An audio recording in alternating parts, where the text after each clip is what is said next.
The wind above the mountains carries a hush, a whisper from a time long before human memory. It stirs through the clouds, weaving threads of mist that curl and twist around the craggy peaks, as if guarding a secret that only the sky can hold. From the earliest whispers of civilization, humans have imagined realms beyond the grasp of ordinary life, cities that float above the earth, hidden among the clouds, touched by the hands of gods and glimpsed only by those bold enough to climb toward them. These are the places where myth and memory intertwine, where stories rise like vapor, delicate and elusive, and where the boundary between history and imagination is at its thinnest. In the quiet hours, when the sun dips behind distant ridges and the world softens into shadow, one can almost hear these cities calling, distant and ethereal, urging the mind to wander upward, beyond the familiar, toward the unknown. Legends of such cities appear in the dreams of many cultures, whispered across generations, carried in songs and etched into stone. The Inca spoke of Vilcabamba, a city hidden in misty highlands, a place of retreat and sacred life, where the gods watched over mortals in secret. Across the seas, in the heart of Asia, tales of Shambhala painted visions of a luminous city nestled beyond mountains, a kingdom of wisdom and eternity. Even the distant Aztlan, according to ancient accounts, floated somewhere at the edges of memory, a city not bound by ordinary geography, existing in the liminal space between reality and desire.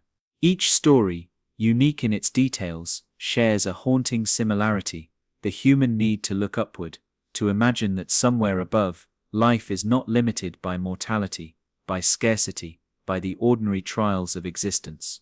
It is a longing that has endured for millennia, manifesting in myths, in art, in the soft exhalations of oral tradition, shaping how people see both their world and the heavens above. The clouds themselves seem to guard these secrets.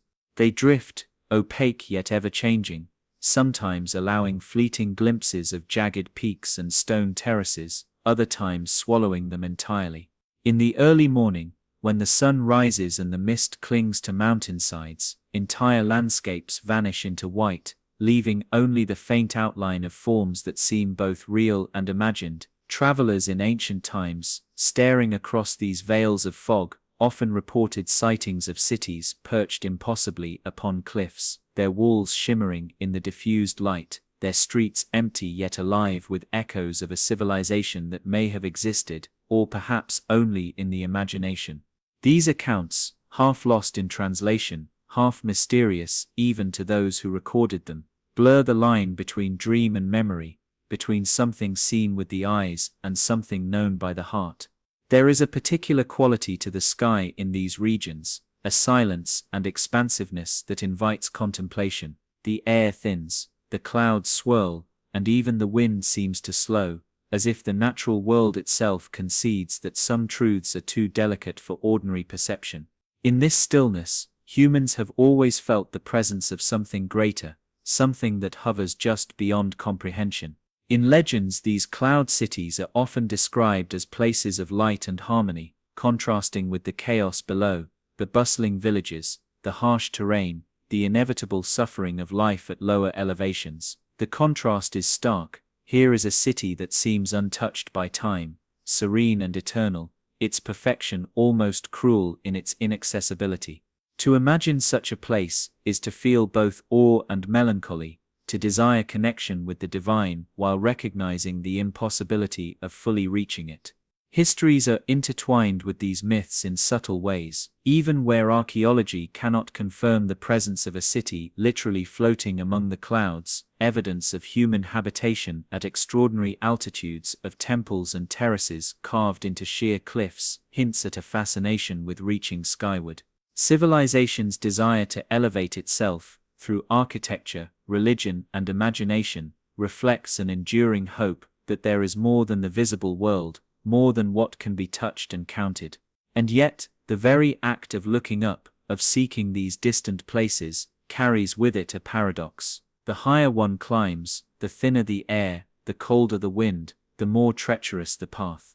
The pursuit of the legendary city is both aspiration and test, a trial that measures not only strength, but the persistence of wonder itself. As night descends and stars begin to pierce the darkened sky above the mountains, the clouds themselves take on a new mystery. Their forms are no longer simply barriers, but shapes that suggest hidden streets, unseen dwellings, and silent figures moving in harmony with the winds. The imagination, primed by centuries of story and legend, begins to fill these spaces, giving life to structures and beings that may never have existed in the material world. There is a delicate tension here, a dance between what is known and what is guessed, between the solid reality of stone and the fleeting, insubstantial nature of mist. It is this tension that holds the mind in rapture, that keeps humans searching, questioning, and dreaming. To begin the journey toward the city of the gods in the clouds is to accept that certainty may never arrive. One must walk gently, observing both evidence and illusion, embracing both history and myth. This first step is not about reaching a final answer, but about entering a space where the ordinary rules of time and place feel suspended. Here at the edge of understanding, the air is thinner, the clouds denser, and the mind more receptive to wonder. As we prepare to explore the ruins, the myths, and the stories of those who chased these skyward dreams, the viewer is invited to lean into curiosity, to feel the allure of what may have existed above the clouds, to sense the quiet power of legends that have endured through centuries, and to imagine, just for a moment, walking among the gods themselves, where the world below is distant, and only the mystery remains. From the earliest chapters of human history, civilizations have looked to the skies with both awe and yearning. In these lofty visions, the clouds were not simply weather or mist, but a veil separating the mortal from the divine, a liminal space where gods and mortals might briefly meet. The Inca, perched among the high Andes, carved terraces and temples into cliffs that rose above the clouds, creating physical echoes of their spiritual ambitions. Their cities, such as Machu Picchu and the lesser-known Vilcabamba, were more than settlements. They were expressions of a deep understanding of both geography and cosmology. The mountains themselves became sacred pathways to a realm where divine presence seemed almost tangible, where the rhythm of the sun, moon, and stars guided human life with a celestial precision. And yet, even in their stone and mortar, there lingered a sense of mystery, for the clouds could obscure the terraces and temples for hours or days, leaving the city suspended in both sight and imagination. It was as if nature itself conspired to maintain the elusive quality of these sacred spaces, teasing the human eye while nourishing the soul's yearning for the unreachable. Across the globe, other civilizations mirrored this fascination with heights and the hidden. In Mesopotamia, ziggurats rose as layered steps toward the heavens, symbolic stairways where priests and kings might approach the gods. These structures, monumental in scale and meticulously planned, were the earthbound reflection of a skyward ambition. The Babylonians believed that atop each ziggurat the divine might descend, gazing upon the human world below. The distinction between earth and sky, between mortal effort and divine grace, was ever present, and their architecture embodied this delicate balance. It was a recurring theme, humans erecting symbols of transcendence, trying to bridge the distance to realms unseen, inspired by stories that floated like clouds above them, shaping both perception and action. In Asia, myths of Shambhala emerged, painting a city of light and wisdom, hidden in remote mountains beyond ordinary reach. Tibetan traditions describe it as a sanctuary where enlightened beings dwell, a place of perfect harmony and spiritual clarity. Scholars and mystics alike pondered whether such a city was purely allegorical or reflected a hidden geographical reality. Like the Andean cloud cities, it was a place that existed at the intersection of aspiration and imagination, where geography, meditation, and myth merged into a vision that inspired generations. The mountains that shrouded these secret cities were more than physical barriers, they were metaphors for the effort required to ascend spiritually and intellectually. In every whisper of wind through the high passes, there seemed to be a hint of those hidden streets, an invitation to contemplate the possibility of worlds beyond sight. Even in the distant Americas, before European contact, myths spoke of Aztlan, a fabled homeland of the ancestors, described as a place of abundance and divine favor.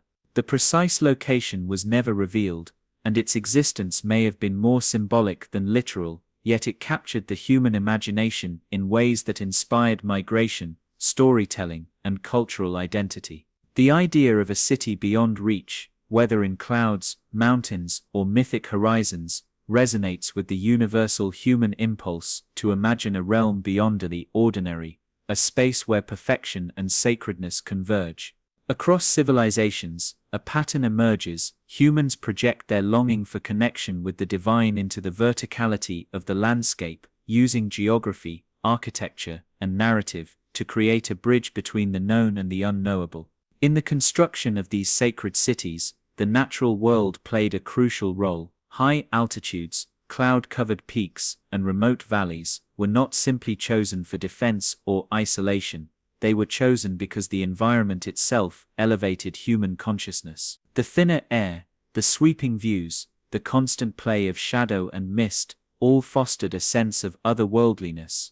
When a pilgrim ascended toward a temple or terrace, each step became a ritual, a journey through both physical terrain and spiritual longing. The human eye, trained to notice the subtle shifts in light and cloud, might glimpse a terrace emerging from fog and imagine the presence of the divine. In this way, nature and architecture co-created the impression of cities in the clouds, blending reality with perception so seamlessly that the boundary between fact and myth was almost imperceptible. Even the rituals of these civilizations reflected an understanding of verticality as a conduit for transcendence. Ceremonies were timed with solar movements, with seasonal changes, and with the shifting patterns of clouds. Offerings were made at the highest terraces, prayers spoken from cliff edges, and symbols carved to align with distant peaks. These acts were not mere superstition, they were deeply intertwined with observation, astronomy, and an acute awareness of the environment. The gods were thought to dwell not far away but above, and the clouds themselves became a medium of communication, a living shifting veil through which divine attention might descend. Observers and priests learned to read subtle patterns in mist and sunlight, to sense the presence of forces greater than themselves, and to interpret these signs within a cultural framework that blended history, science, and spirituality. Across time and space, the parallels are striking. From the Andean terraces to the Mesopotamian ziggurats, from Tibetan myths to Mesoamerican legends, civilizations projected their highest hopes and deepest reverence into elevated spaces. The sky became both canvas and mirror, reflecting human ambition and the mysteries that lie beyond understanding. These cities of clouds were, in essence, a shared expression of human consciousness, a testament to the enduring desire to transcend limitation. They reveal a subtle truth, that history is not only written in stone, but also in imagination, in the way people perceive their environment, and in the stories they pass down generation to generation. And yet, for all their meticulous construction and persistent storytelling, these cities remain partly unreachable, partly imagined. The clouds shift, the wind moves, and centuries erode stone and memory alike. What remains are hints, terraces glimpsed above fog, myths preserved in manuscripts, legends whispered through oral tradition. In these traces, there is a bridge between what was and what might have been, a liminal space where curiosity thrives and questions outnumber answers. As we move forward, to explore ruins hidden in the mist, the stories of explorers who sought these heights, and the modern interpretations that continue to fascinate, the viewer begins to understand that skyward dreams are as much about the journey of the mind as they are about physical landscapes. Each civilization, in its unique way, reminds us that the pursuit of the heavens has been a constant in human history, a reflection of our ceaseless desire to reach beyond, to ascend, and to glimpse the extraordinary hidden in the clouds. High above the valleys, where rivers wind like silver threads, the Andes rise with a quiet majesty, their peaks slicing through clouds that drift lazily in the early morning light. Here, where the air is thin and cold, ancient stone terraces cling to cliffs, and temples seem suspended in time, partially hidden by swirling mists. The ruins of the Andes carry a strange duality. They are both real and dreamlike, tangible yet elusive, echoing with the footsteps of civilizations long past, while remaining almost imperceptible to those who seek them through fog and shadow. Travelers who have ventured into these highlands speak of an almost surreal experience, the sensation of walking among clouds, where the earth below vanishes into mist, and the stones beneath one's feet seem to float between the known and the unknown. In these heights, the ordinary rules of distance and proportion bend, and the mind is invited to entertain the possibility that a city could indeed hover in the clouds, glimpsed only when nature allows, then disappearing again, as if it were never there at all. The Inca, the most prominent architects of these lofty domains, understood the mountains not merely as obstacles, but as sacred partners in their civilization. Machu Picchu, perhaps the most famous of their cloud-encased cities, rises from the crest of a ridge flanked by the Urubamba River, often swallowed by dense fog that moves like a living river through its terraces and temples. Yet Machu Picchu is only one of many, a jewel among countless other highland settlements that remain partially hidden, protected by both geography and the veil of clouds. These ruins suggest a sophisticated understanding of engineering and astronomy, and their placement hints at more than practical concerns. It reveals a profound spiritual alignment with the cosmos. Each structure is carefully oriented, terraces carved to follow the natural contours of the mountains, temples positioned to capture the rising sun on solstices, and pathways designed to invite ritual processions that ascend through mist and shadow. The very act of constructing these cities was in itself a pilgrimage toward the sky, a reaching upward both physically and spiritually. As explorers first encountered these ruins, they were struck by the interplay of permanence and impermanence. Stone walls, intricately fitted without mortar, endure against centuries of wind, rain, and frost, yet the clouds can erase their presence from sight in an instant. Witnesses described the unsettling beauty of terraces emerging and dissolving in shifting mist, as if the city were a mirage that existed only when the earth and sky conspired.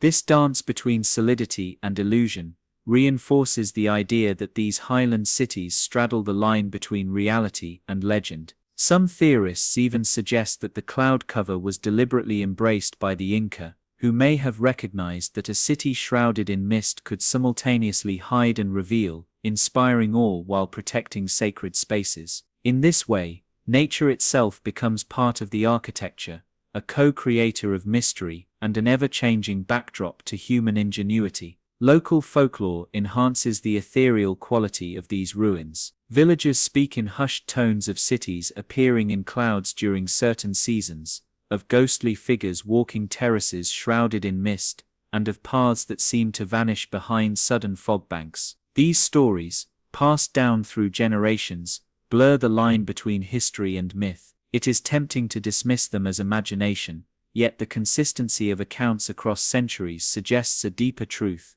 that the environment of the Andes, with its towering peaks and persistent cloud layers, inspires visions that feel almost divine. Observers are drawn into a delicate interplay of perception and reality, where the mind fills in gaps, and the mountains themselves participate in storytelling, their foggy peaks acting as both canvas and muse for human wonder. Even the layout of these cities suggests a dialogue with the clouds. Terraces ascend steeply, creating platforms where one might feel suspended above the world, while stairways climb abruptly, inviting the traveler to move closer to the sky. Temples are often situated at the highest points, commanding views of surrounding valleys, while remaining partially hidden from below. The impression is one of deliberate concealment and revelation, a city that reveals itself in fleeting glimpses, leaving the viewer to question what is solid, what is imagined, and what is a fleeting trick of light and shadow. Sunlight filtering through mist casts terraces and walls in soft shifting patterns,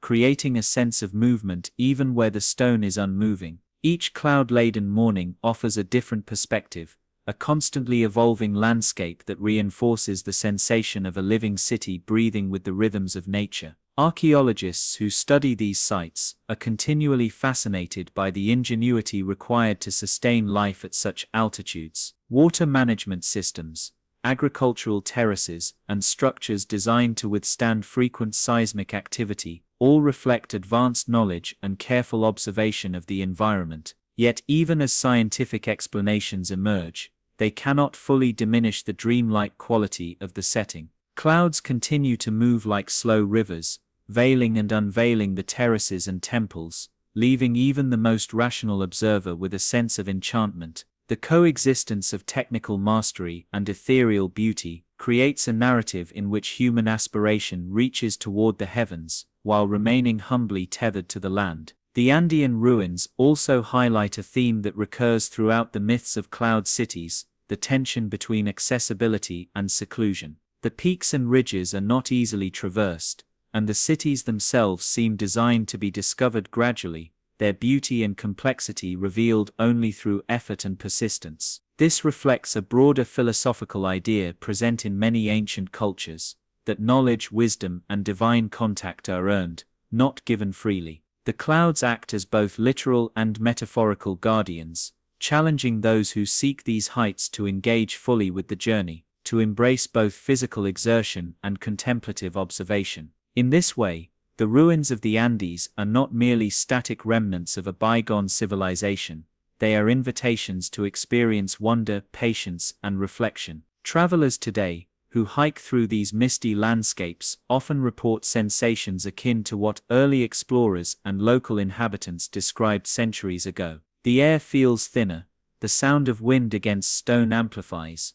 and there is a persistent sense that one has entered a realm apart from ordinary life. Each step along the terraces or ancient stairways carries the weight of history and the whispers of imagination. The ruins themselves seem to hover in an ambiguous space between the earth and the sky, as if they exist simultaneously in memory, legend, and reality. It is precisely this ambiguity that continues to captivate scholars, explorers, and dreamers alike, keeping the mysteries of cloud cities alive in both the mind and the landscape. In contemplating the cloud-encased ruins of the Andes, one begins to appreciate the delicate interplay of human ambition, natural wonder, and mythic imagination. The cities carved into mountainsides speak to a civilization capable of both technical brilliance and profound spiritual insight. The clouds that shroud them remind us that even the most enduring creations are subject to forces beyond control, and that mystery often resides where perception and reality intersect.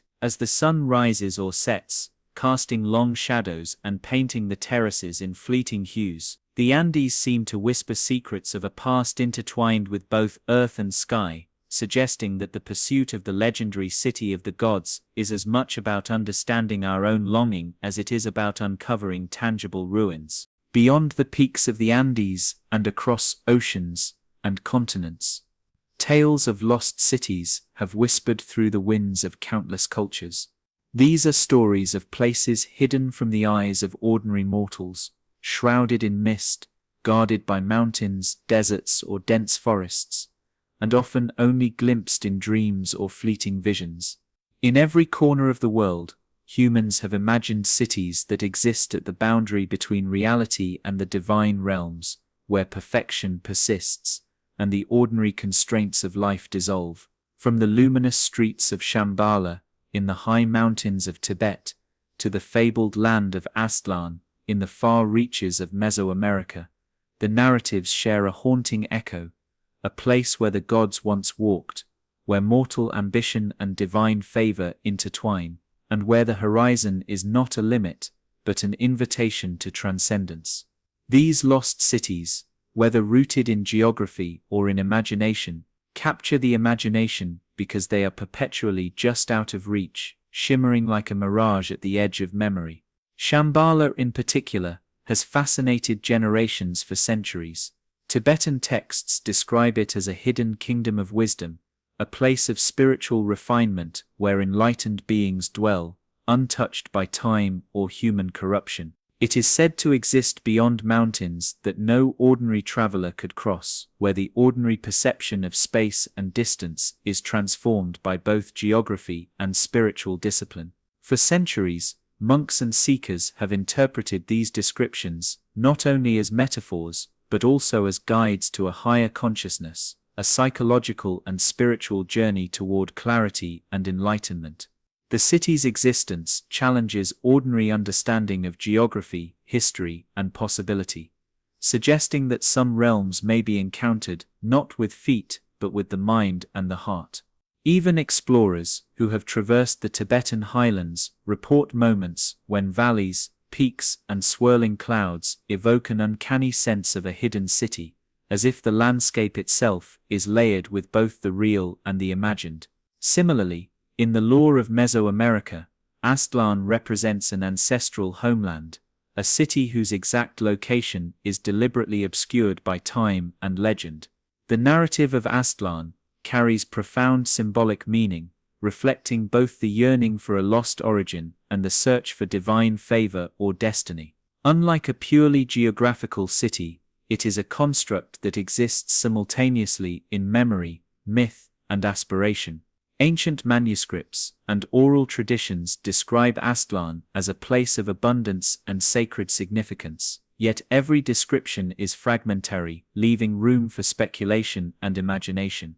Its elusiveness mirrors the clouds that hide Andean terraces or the mist that veils Tibetan valleys, a recurring motif in human storytelling. The closer we look, the more a city dissolves into legend, leaving only traces that ignite curiosity and longing.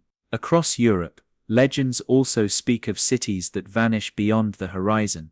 The Celtic myths of Wise, for instance, describe a city swallowed by the sea, accessible only at certain tides or through secret paths. In Icelandic sagas, distant realms appear to travelers only in specific atmospheric conditions, where fog and light combine to reveal ephemeral visions. These narratives, though rooted in very different geographies and cultures, share a common fascination.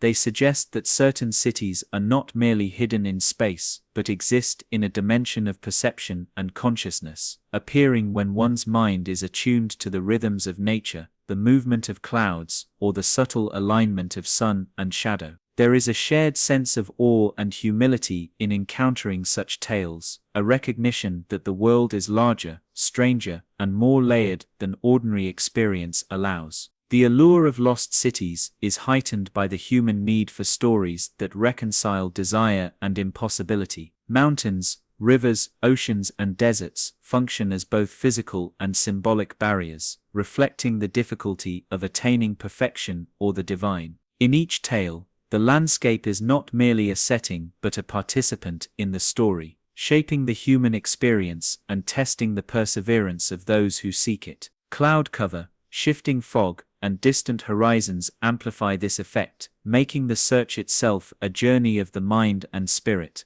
To follow these legends is to engage in a form of quiet pilgrimage, where the terrain teaches patience, reverence, and the capacity to embrace ambiguity. The city itself is secondary to the act of seeking, and its ultimate inaccessibility heightens the sense of wonder rather than diminishes it. Historical accounts of explorers and travelers further entwine legend with reality. Spanish conquistadors, when exploring the highlands and jungles of the Americas, reported glimpses of settlements that seemed to float above valleys or vanish in the morning mist. Some interpreted these sightings as divine cities, while others dismissed them as illusions. Yet when cross-referenced with indigenous oral traditions, a pattern emerges. The environment itself, with its clouds, fog, and shifting light, creates fleeting impressions of cities that could appear supernatural. These impressions were often interpreted through cultural lenses that assigned meaning to shapes, terraces, and natural formations, transforming ordinary landscapes into realms that seemed inhabited by gods or legendary figures. The human imagination, in turn, has always been a participant in this process. Legends of cities beyond the horizon are not merely tales of geography, but reflections of aspiration, morality, and the eternal question of what lies beyond the known. By imagining realms suspended above the ordinary world, societies encode ideals of perfection, governance, spirituality, and harmony.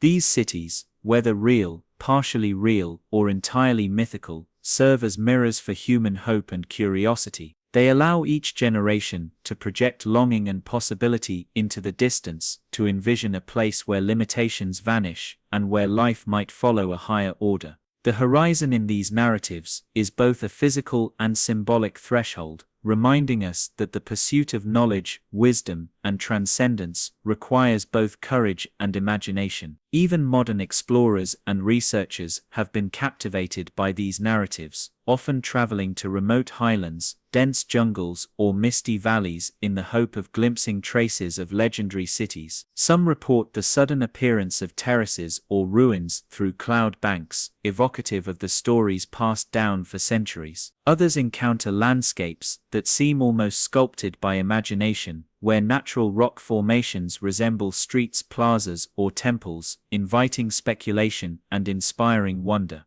Whether fully real or partially imagined, the effect is profound, a reminder that the human mind, in partnership with nature, is capable of creating visions that blur the lines between reality and myth. Ultimately, the legends of lost cities beyond the horizon invite reflection on the tension between aspiration and limitation, between knowledge and mystery. They remind us that some realms may be perpetually unreachable, not because they do not exist, but because they inhabit dimensions beyond ordinary perception. To seek them is to participate in a timeless human ritual, to look beyond the known, to imagine what might exist where the clouds meet the peaks, and to recognize that the journey itself is as meaningful as the destination. In these tales, the horizon is never a boundary, it is an invitation to wonder, to dream, and to explore the delicate space where history, myth, and imagination converge. For centuries, the mountains and highlands that cradled the legendary cities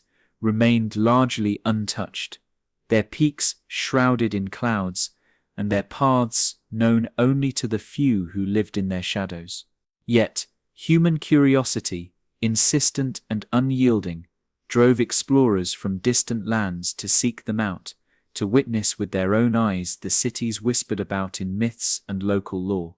These travelers, scholars, adventurers, and sometimes mere dreamers, risked treacherous terrain, thin air, and uncertain weather, in pursuit of glimpses of a world that hovered between reality and imagination. Some were motivated by the promise of wealth, gold, or relics. Others were driven by the allure of discovery, by the desire to touch the stories they had read or heard as children. Regardless of their reason, each expedition carried an unspoken acknowledgement that in the cloud-wrapped heights, the ordinary rules of existence were suspended, and a faint possibility of the extraordinary lingered in every misty ridge and hidden valley. In the Andes, early European explorers found themselves both awed and confounded. They encountered terraces that defied logic, stone walls fitted with incredible precision, and temples perched atop cliffs that seemed impossible to reach.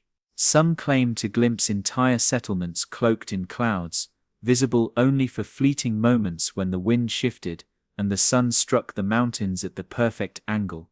Their journals reveal a mixture of scientific observation and poetic wonder as they struggled to describe what seemed simultaneously concrete and ethereal. The landscape itself played a part in the mystery. Clouds would rise suddenly, swallow entire ridges, and then dissipate, revealing ruins that appeared suspended, isolated from the world below. The explorer's notes oscillate between awe and disbelief, as though the environment itself refused to yield fully to comprehension, challenging the notion that the world could ever be entirely mapped or understood. Some of the most famous accounts come from travelers who approached these mountains with both meticulous planning and uncontainable curiosity. They relied on local guides whose knowledge of paths, water sources, and weather patterns was essential to survival. Oral histories, passed down through generations, guided them to terraces, shrines, and cliffside settlements that had otherwise escaped notice. These guides often added their own tales, describing appearances of cities that vanished in clouds or spirits that walked the mountains at dusk.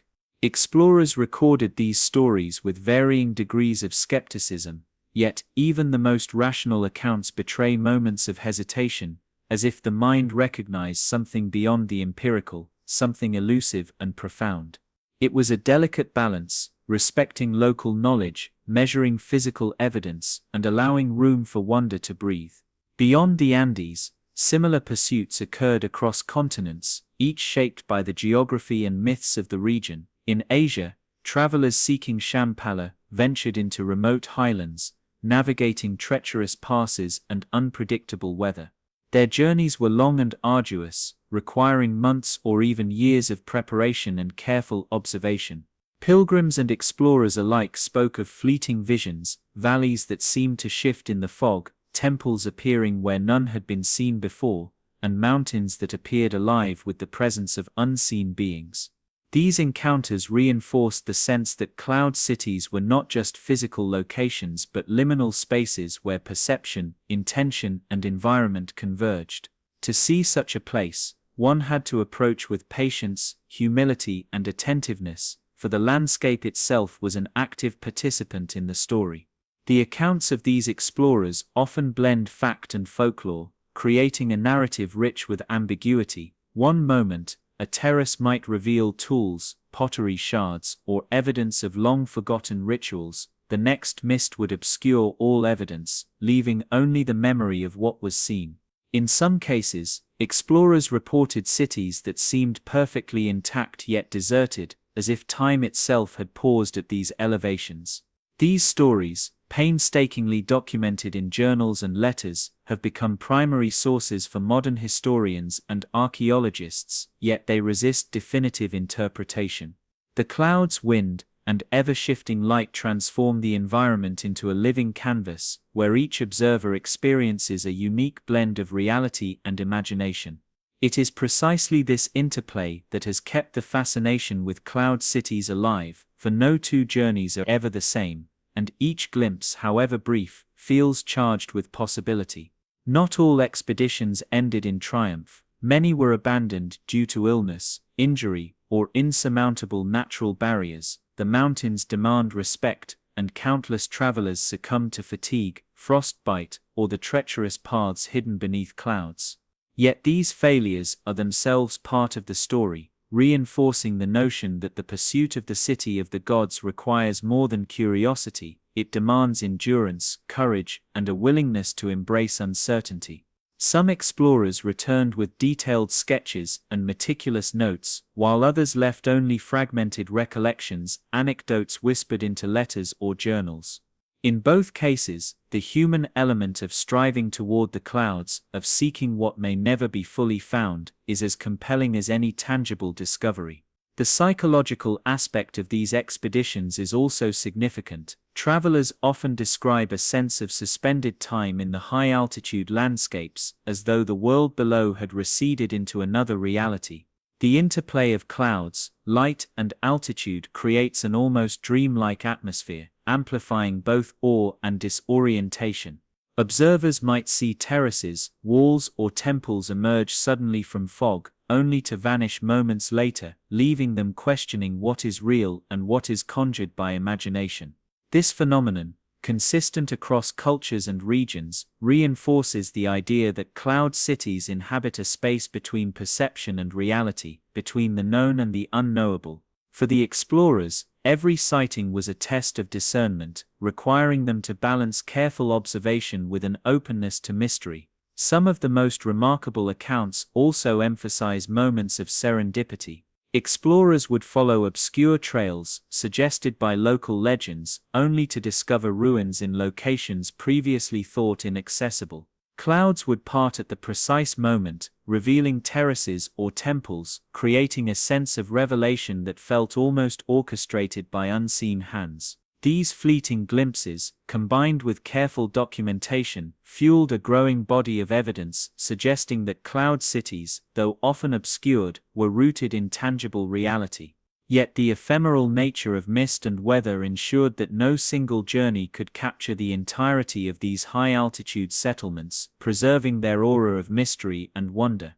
The legacy of these explorers is both historical and imaginative. They bridged the gap between legend and archaeology, translating the whispered stories of local inhabitants into tangible records, maps, and sketches. At the same time, they preserved the enchantment of the cloud cities, acknowledging that the full truth might always elude human grasp. By documenting the fleeting appearances of terraces, temples, and settlements emerging from fog, they allowed future generations to continue the pursuit, to imagine, explore, and reflect on these extraordinary places. Their journeys remind us that exploration is not merely a matter of physical movement but an interplay of observation, imagination, and reverence for the unknown. In the end, the stories of explorers chasing the clouds reveal more than geography. They reveal the human desire to reach beyond limitations, to confront mystery, and to touch the edges of the divine. Each ascent into the mountains, each step along hidden trails, each moment of glimpsing a city half concealed by mist embodies the universal longing for connection with something greater than ourselves. The cloud-encased cities of legend are as much about human aspiration as they are about stone and terrace. They endure in memory, myth, and the enduring fascination of those willing to chase the clouds, to move beyond the ordinary, and to imagine what lies just beyond the horizon. In the delicate dance between legend and reality, science has often stepped forward to illuminate what the eye alone cannot discern, while simultaneously revealing that some mysteries may never be fully unraveled. The cloud cities that have haunted human imagination for centuries present precisely this duality, tangible remnants of past civilizations, interwoven with myth, dream, and speculation. Archaeologists, geologists, and historians study terraces clinging to mountainsides, meticulously carved stone walls, and temples aligned with celestial patterns, seeking explanations rooted in measurable phenomena. Yet no amount of data or scientific scrutiny can fully dispel the awe inspired by a city partially concealed by mist, where the clouds themselves dictate when and how the observer perceives it. Science provides context, revealing techniques of construction, water management systems, and astronomical alignment, but it also deepens the mystery, for in revealing the human ingenuity behind these creations, it simultaneously emphasizes the incomprehensible ambition that led to their existence in such extreme environments. Consider the terraces of the Andes, which span entire mountainsides, creating platforms for agriculture, defense, and ritual. From a purely technical standpoint, these terraces demonstrate advanced understanding of soil conservation, irrigation, and the natural movement of water. Engineers today marvel at the precision with which the Inca carved terraces that not only resisted erosion, but also created microclimates suitable for cultivating a variety of crops. Yet, as scientific analysis uncovers these pragmatic achievements, it cannot erase the sense of transcendence these structures evoke. Walking along a terrace high above the valley floor, one feels suspended in a world where human skill intersects with divine inspiration, where each stone placed is both functional and symbolic, reflecting a civilization's ambition to rise above the ordinary and reach toward the heavens. Astronomy further intertwines with myth in these high-altitude cities. Temples and ceremonial platforms are often aligned with solstices, equinoxes, and star patterns, indicating that the placement of structures was guided not only by terrain but by a sophisticated understanding of the cosmos. This celestial alignment elevates the ruins from mere architecture to instruments of cultural expression, blending science with spiritual aspiration. The sun, moon, and stars became collaborators in a narrative that merged earthly life with celestial order, reinforcing the notion that cloud cities were not only physical locations, but also symbolic spaces where the human and the divine might intersect. Observers standing at these altitudes, watching the sun crest the horizon and illuminate terraces emerging from fog, may perceive the same awe that inspired myths of floating cities, a reminder that science can explain mechanisms without diminishing the sense of wonder they generate. Geology adds another layer to this interplay. The Andes, with their tectonic activity, steep slopes, and unpredictable climate, pose immense challenges for construction.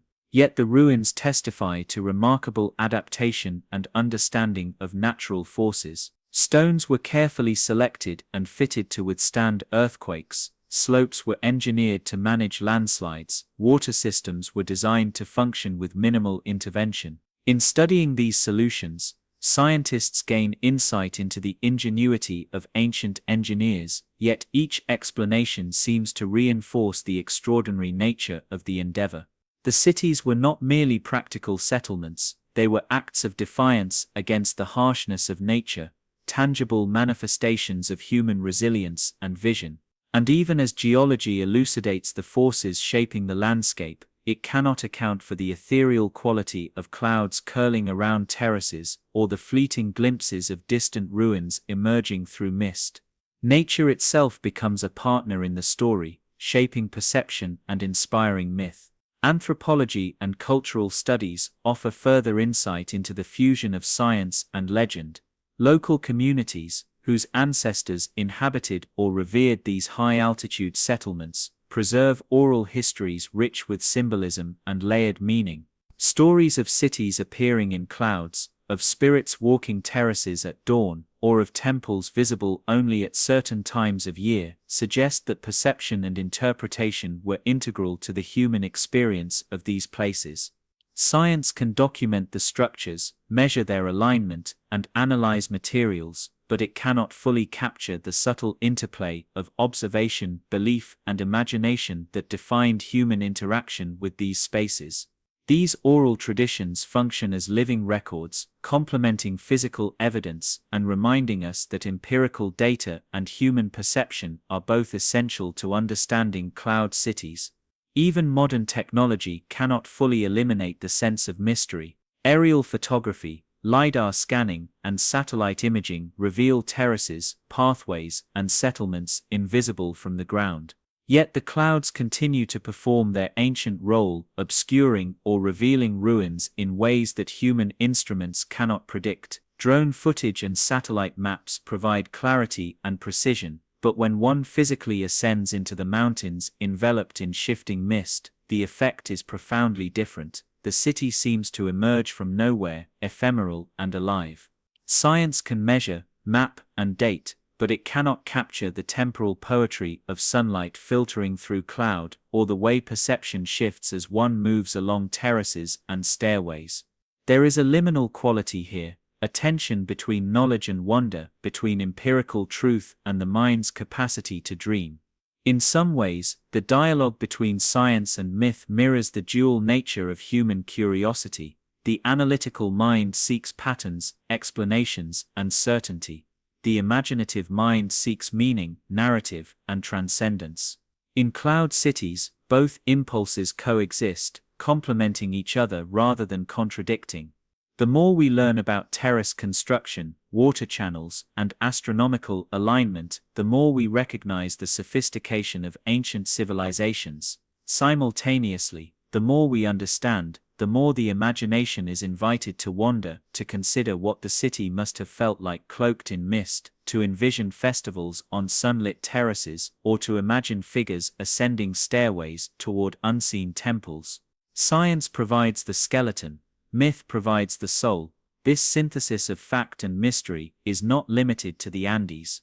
Across continents, archaeological findings confirm the existence of elevated settlements, often shrouded in clouds, whose construction required exceptional adaptation to the environment. From Tibetan highlands to Southeast Asian mountains, and even in less explored regions, evidence shows that humans have repeatedly sought to build and inhabit spaces where geography challenges ordinary limits. Scientific study provides a window into techniques, survival strategies, and societal organization, yet the cultural, symbolic, and mystical dimensions remain partially inaccessible to purely empirical approaches. The cities exist simultaneously in measurable reality and human imagination, a perpetual reminder that knowledge and wonder are entwined. In the final analysis, where science meets myth, the cloud cities become more than ruins, terraces, or temple stones. They are touchpoints for understanding the human spirit, its capacity to combine intellect with aspiration, observation with reverence, and practicality with poetry. Each stone, each terrace, and each alignment with celestial bodies reflects not only a civilization's technical mastery but also its capacity to imagine, to dream, and to reach for the extraordinary. The clouds that veil these cities continue their timeless role, concealing, revealing, and inspiring awe, preserving the delicate balance between the known and the unknown.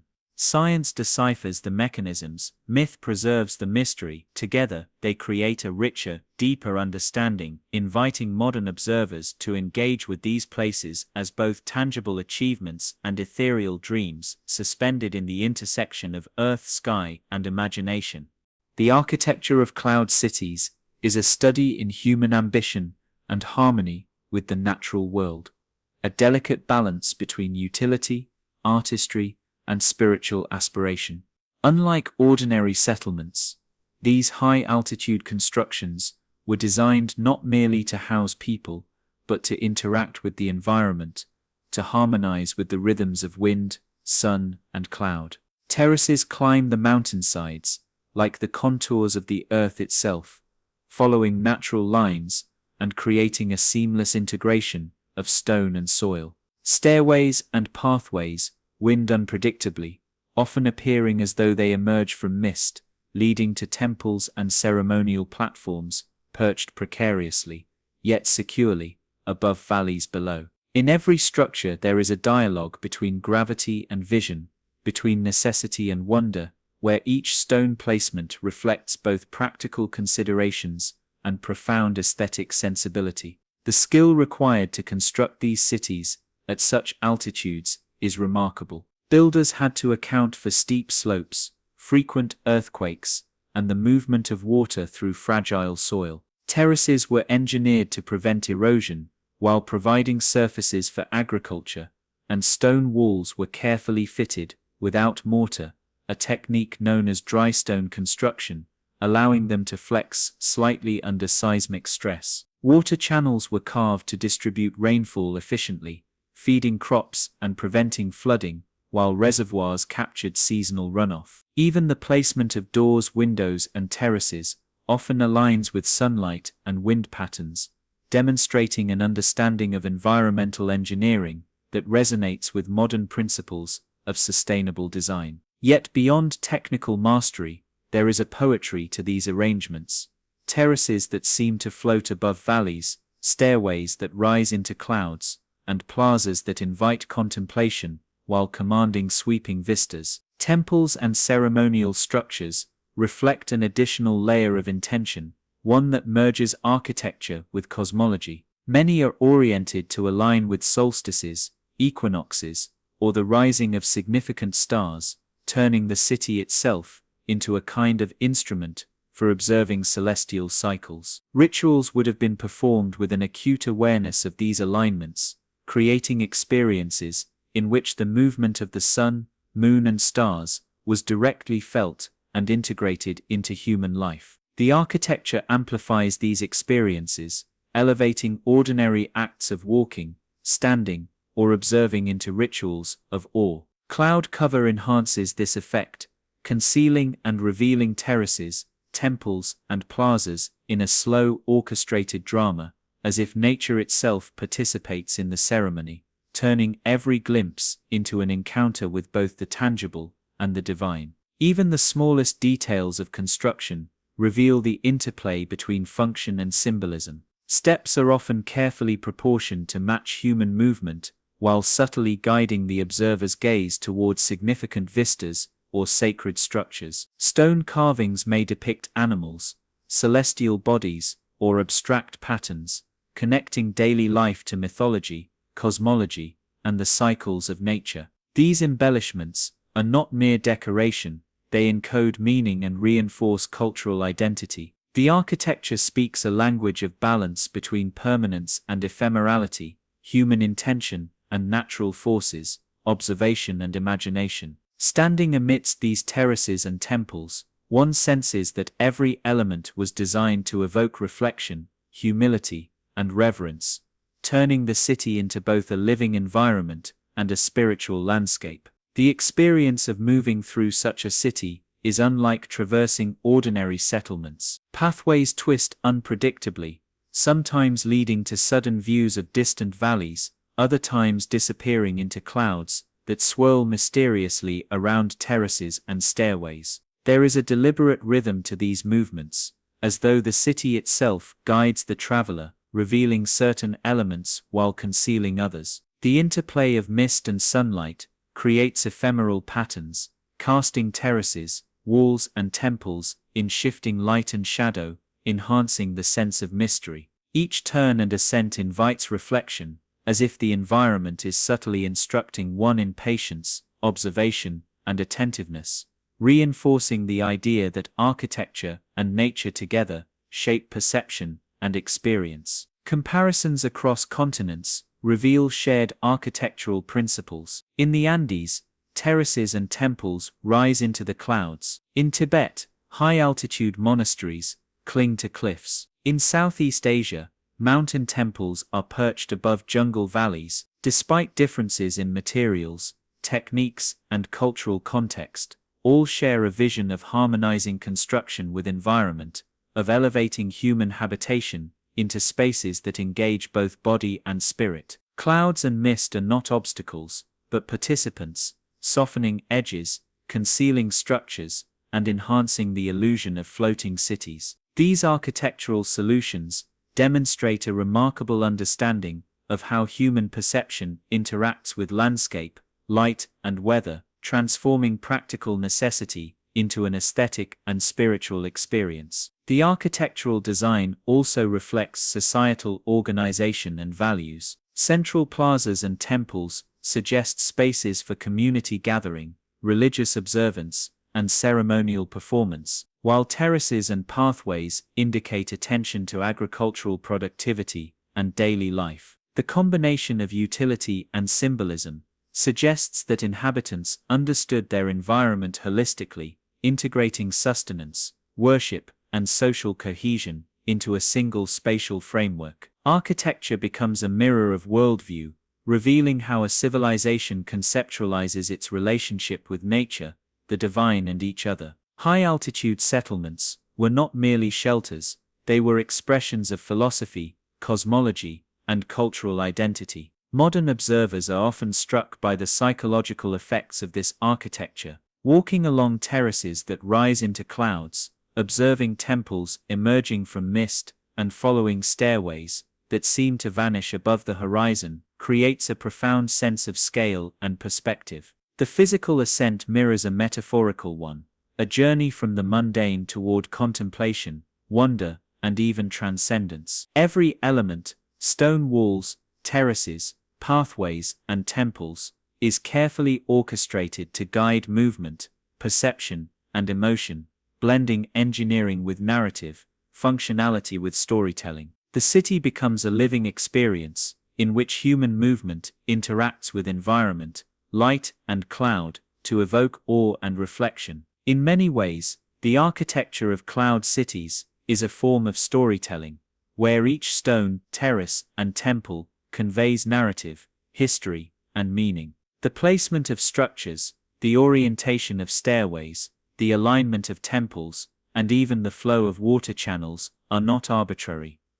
They reflect cultural knowledge, spiritual insight, and an intimate understanding of the landscape. As clouds move and light shifts, the city communicates differently each moment, offering a dynamic and immersive experience that engages all the senses. Observers become participants in this story, walking through spaces where history, myth, and imagination converge, and where the boundaries between physical and symbolic reality blur. Ultimately, the architecture of the sky demonstrates that human ambition can harmonize with nature rather than dominate it. By studying these high-altitude settlements, modern scholars, architects, and dreamers can glimpse a philosophy in which utility, beauty, spirituality, and environment are inseparable. The cloud cities remind us that construction is not merely a technical act, but an expression of aspiration, imagination, and reverence for forces beyond human control. They teach that architecture can elevate the spirit as much as it shelters the body, transforming mountains, mist, and stone into enduring symbols of human ingenuity and the ceaseless quest for transcendence. High atop the terraces and temples of cloud cities, life was not measured merely in days or seasons, but in cycles of ritual contemplation and cosmic alignment. Mystical practices were woven into every aspect of existence, transforming the act of daily life into a series of deliberate, spiritually infused gestures, from the rising of the sun over distant peaks to the gentle drip of water along carefully carved channels. Every moment offered the potential for communion with forces larger than oneself. The inhabitants believed that the world around them, mountains, clouds, rivers and stones, was imbued with consciousness, and that understanding this consciousness required devotion, observation, and reverence. Their rituals were not theatrical performances for an audience, but intimate dialogues with nature, the cosmos, and the divine, creating a rhythm that echoed through terraces, plazas, and temples. Many ceremonies were tied to astronomical cycles, with priests and spiritual leaders carefully observing the movement of the sun, moon, and stars. At solstices and equinoxes, clouds would often gather at the peaks, creating a natural amphitheater in which light and mist orchestrated moments of revelation.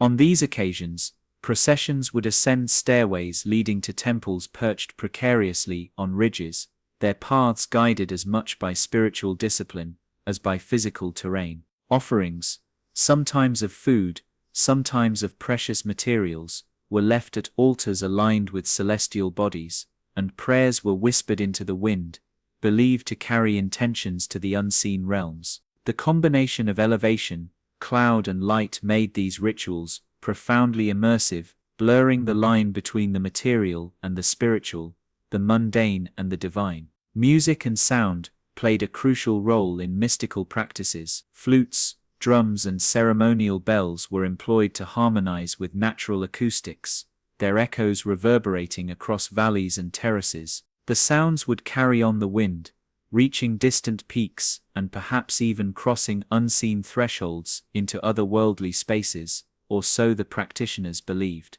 The rhythm of these instruments guided processions, meditation, and communal gatherings, creating a resonance that merged human intention with environmental phenomena. Sound became a bridge between earth and sky, between the known and the mysterious, reinforcing the perception that cloud cities were living, breathing entities, responsive to human engagement and cosmic rhythm alike. Ritual spaces were meticulously designed to enhance these mystical practices. Temples often featured multiple terraces, each serving as a stage for different stages of ceremonies. Some were open to sunlight at particular hours, allowing shadow and illumination to mark precise moments for chanting or offering. Others were positioned to capture the rising mist, its movement perceived as the presence of spirits or deities. Even the smallest elements, stone carvings, water channels, and seating arrangements, were carefully considered to influence the experience of participants,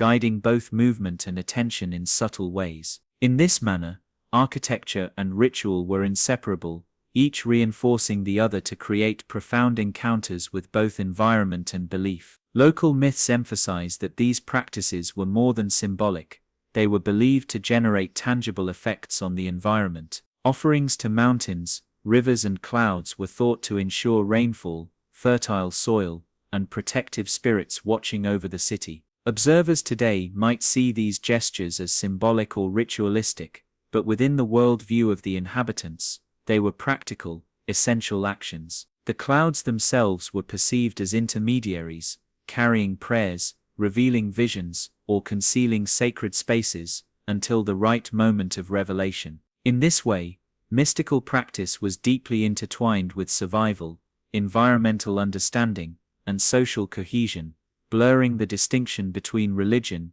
ecology, and daily life. The intensity of these practices reflects a philosophy in which the human and natural worlds are inseparable. Ascending a stairway through mist, one's body and breath synchronized with the altitude and rhythm of the climb. Standing on a sunlit terrace, one's senses attuned to the movement of clouds and light. Participating in ceremony, one's mind open to alignment with celestial and earthly forces. These practices were immersive, engaging every sense and fostering a profound awareness of interconnectedness. They created an environment where perception, action, and spirituality coalesced, offering participants a sense of belonging to both a tangible city and a vast mysterious cosmos. The use of symbolism was integral to rituals. Animals' celestial bodies and natural elements were frequently represented in carvings, textiles, and ceremonial objects, serving as both mnemonic devices and conduits for spiritual focus. Eagles and condors symbolized transcendence, the sun represented life and energy, and the wind embodied movement and communication between realms. Each gesture, placement, or invocation carried layered meaning, accessible to those who understood the cultural language of the city. This encoded symbolism created an immersive experience where the physical environment and human intention intertwined to produce moments of heightened perception and reflection. Even communal aspects of mystical practices contributed to the city's aura. Shared rituals reinforced social bonds, aligning individual experiences with collective values and cosmology. Processions along terraces or through plazas were as much about community as personal enlightenment, creating a rhythm of life that synchronized society with both natural and spiritual cycles. The blending of private meditation, public ceremony, and environmental awareness made the city itself a living participant in ritual, a stage upon which human and natural worlds engaged in continuous dialogue. Modern researchers have attempted to reconstruct these mystical practices using archaeological evidence, ethnographic studies, and comparisons with surviving traditions in nearby highland communities. Terraces, stairways, ceremonial platforms, and alignments provide clues about how rituals may have been performed, yet the ephemeral role of clouds, light, and sound defies precise replication. Even today, ascending these ruins, enveloped in mist, evokes sensations that echo the experiences described in historical accounts, fleeting visions, shifts in perception, and moments when the ordinary world dissolves, leaving only a sense of profound connection with the environment. It is in these fleeting moments that the ancient mystical practices of cloud cities continue to resonate, bridging centuries, and reminding us that spirituality is often inseparable from place, perception, and ritual. Ultimately, the mystical practices and rituals of cloud cities illustrate a worldview in which human activity, environment, and cosmic forces were deeply intertwined. Life in these settlements was not confined to survival or practicality. It was a continuous engagement with the mysteries of existence, expressed through architecture, ceremony, sound, and movement. The clouds that veiled terraces and temples reinforced the ephemeral, reminding participants that some aspects of life and divinity remain perpetually just beyond perception. These practices invite modern observers to contemplate the interplay of intention, environment, and imagination, demonstrating that the pursuit of understanding, reverence, and connection transcends the boundaries of time, culture, and geography. The cloud cities that once thrived in the high mountains and misty valleys now exist largely in memory, legend, and scattered ruins. Their disappearance is a story woven from threads of environmental change, human migration, conquest, and the passage of time, creating a tapestry as enigmatic as the cities themselves. Unlike cities abandoned due to simple decay, these settlements seem to vanish with a deliberate subtlety, as if the clouds themselves conspired to obscure them from history. Terraces crumble slowly, stairways are swallowed by vegetation, and temples become hidden behind shifting fog, leaving only fragments for those who dare to seek. Yet even in decay, these vanished cities maintain an aura of mystery, suggesting that disappearance is not merely loss, but a transformation, where the physical city fades, yet its legend persists, suspended between reality and imagination. Environmental forces played a significant role in the gradual disappearance of cloud cities. High-altitude settlements are vulnerable to erosion, landslides, and the shifting of mountain streams. Terraces built without mortar can slowly succumb to gravity, and terraces neglected for even a few generations may collapse entirely. In regions subject to seismic activity, earthquakes could topple walls, dislodge stones, and reshape the landscape, altering or erasing paths, plazas, and temples. Seasonal weather patterns, particularly heavy rains and frost, further contribute to gradual decay, accelerating the process by which nature reclaims human constructions. Even the clouds, once protective veils, now serve as agents of concealment, diffusing the outlines of terraces and stairways until they blend seamlessly with the mountainsides. Human factors also contributed to disappearance. Conquest, migration, and changing political landscapes often led inhabitants to abandon settlements. In some cases, cities were intentionally vacated due to religious or social upheaval, leaving terraces and temples to fall into disuse. Looting and repurposing of building materials further accelerated decline, as stone and timber were carried away to construct new settlements in lower valleys. These cities, built in harmony with the environment and with immense labor invested, were nonetheless impermanent in the face of human decision and historical currents. Their vanishing is thus both natural and human-driven, a complex interplay of forces that transformed thriving communities into quiet ruins shrouded in cloud. Yet disappearance did not erase significance. Even as walls crumbled and terraces eroded, the memory of these cities lingered in local oral traditions and myth. Stories of sunlit temples appearing above clouds, of stairways ascending into mist, and of gods walking terraces survived long after the last inhabitants departed.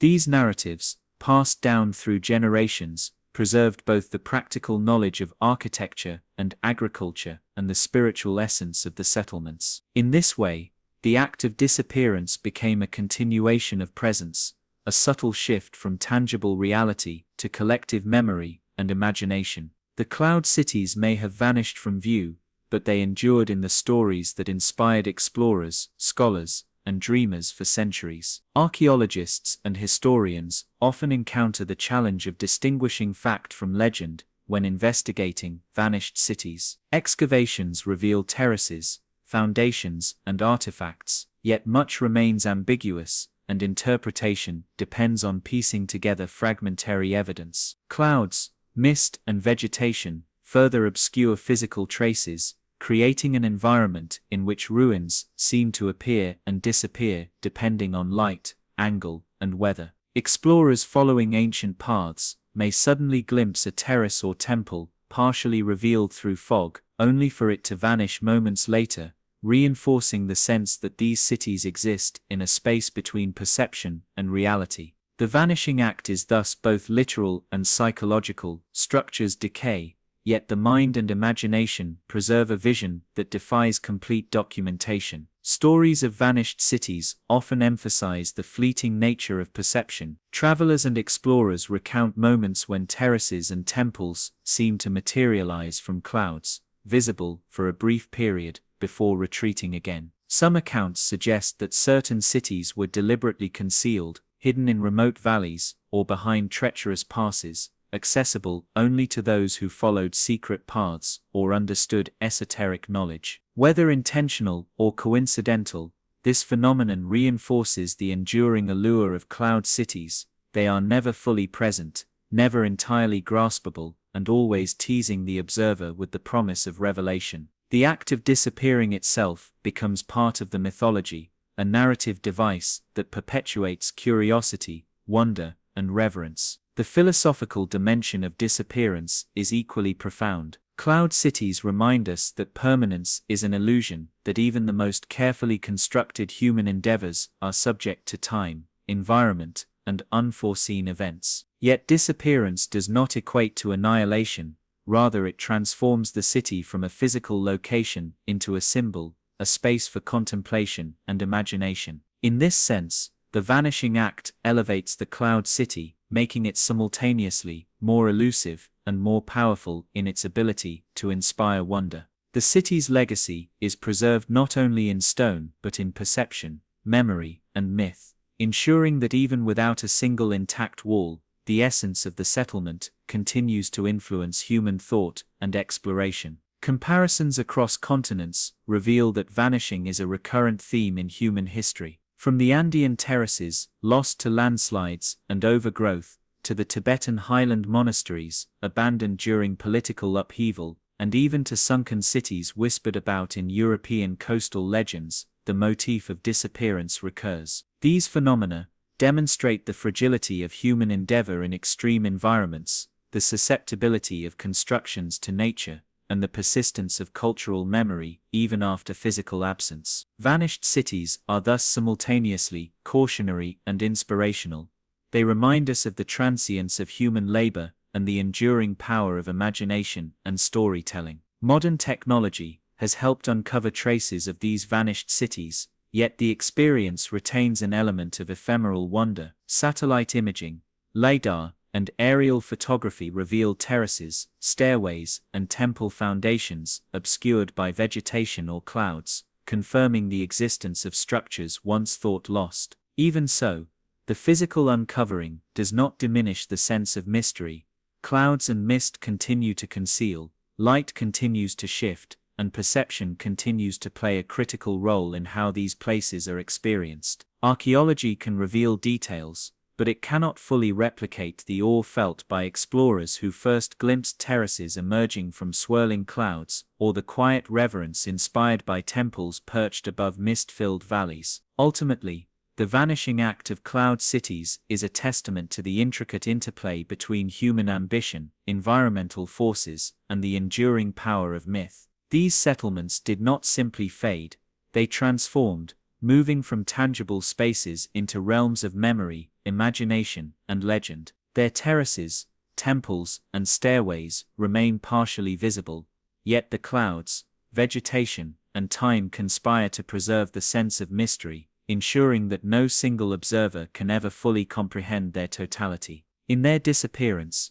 these cities achieve a paradoxical permanence, enduring in the human mind and imagination long after their stones have surrendered to earth and sky. The vanishing act challenges us to reconsider what it means for a city to exist. Perhaps true existence is not merely measured by stone and mortar, but by the stories, dreams, and reverence that it inspires. In this sense, cloud cities continue to thrive, not as physical settlements, but as luminous visions hovering at the boundary of the known and unknown, at the edge of perception, where imagination and reality intertwine. Their disappearance becomes a form of preservation, safeguarding the mystery, inspiring curiosity, and reminding humanity that some wonders are meant to be glimpsed rather than fully possessed, experienced rather than completely understood.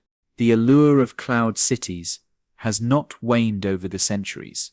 If anything, it has intensified in the modern era, as explorers, archaeologists, and enthusiasts combine curiosity, technology, and determination to rediscover what was once thought lost. Modern searches are characterized by a blend of rigorous scientific methodology and the same poetic wonder that captivated earlier travelers. Satellite imagery, LiDAR scanning, and drone reconnaissance provide unprecedented access to remote terrains, revealing terraces, pathways, and foundations that have lain hidden beneath clouds, vegetation, or centuries of soil. These tools offer clarity and precision, but they also evoke the same sense of mystery that cloud cities have always inspired, for even the clearest images cannot fully capture the shifting interplay of light, mist, and perspective that makes these settlements feel suspended between worlds. Researchers today are not merely motivated by the thrill of discovery. Their work seeks to bridge the gap between history, archaeology, and cultural understanding. By mapping terraces, documenting architectural features, and analyzing artifacts, scholars reconstruct the life and practices of high-altitude communities. They study agricultural systems, water channels, and construction techniques to understand how civilizations adapted to extreme environments. Modern expeditions often rely on collaboration with local communities, whose ancestral knowledge provides invaluable guidance to navigate hidden paths and interpret subtle environmental clues.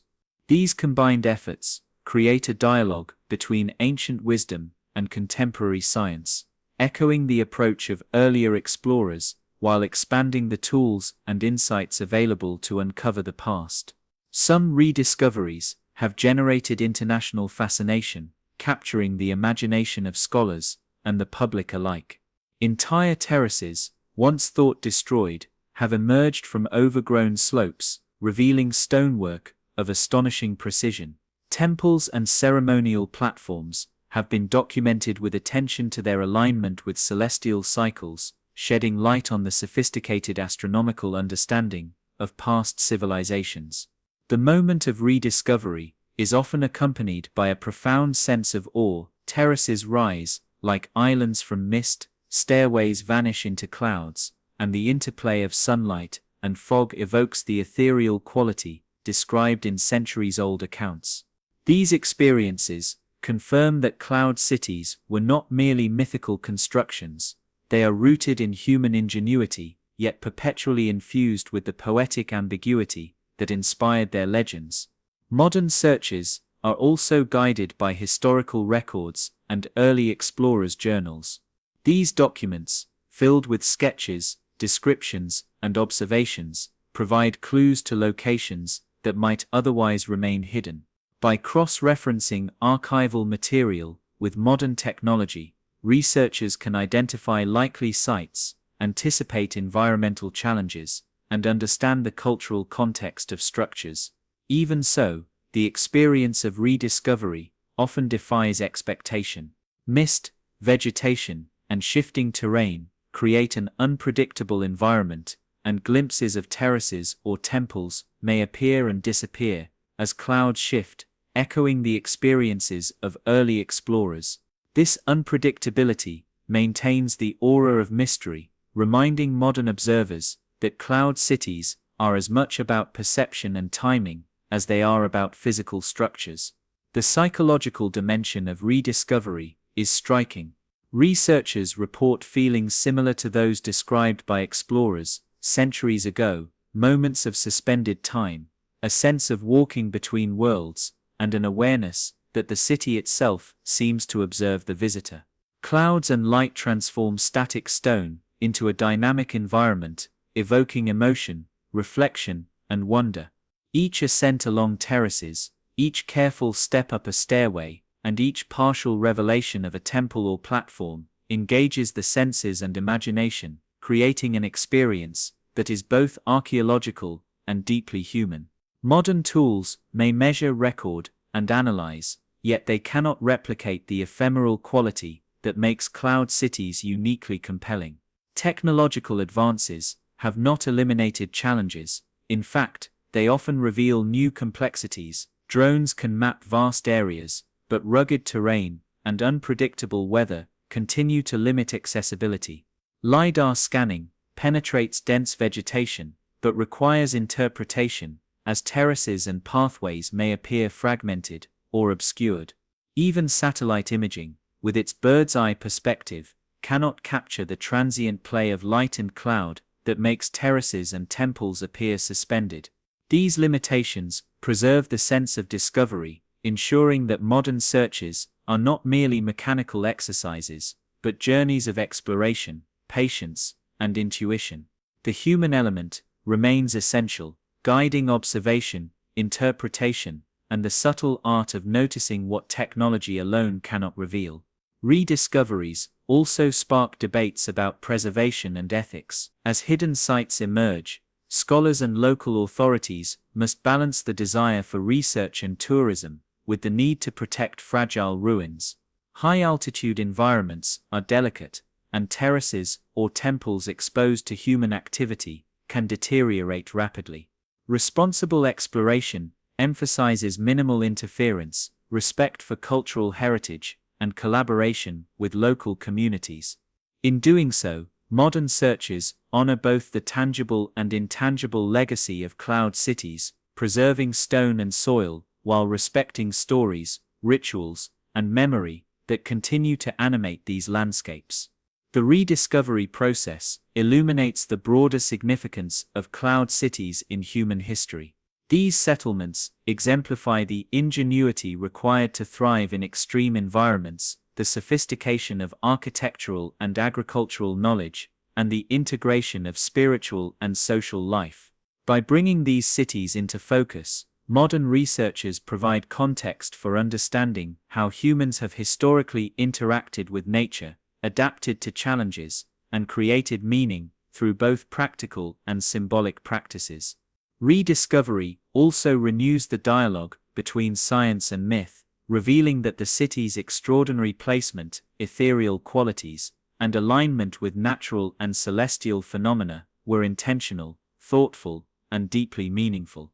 Some modern searches have led to spectacular revelations. Entire high-altitude complexes, previously undocumented, have been mapped, revealing stairways that climb seemingly impossible cliffs, terraces that cling to precipitous slopes, and temples that capture sunlight at precise celestial moments.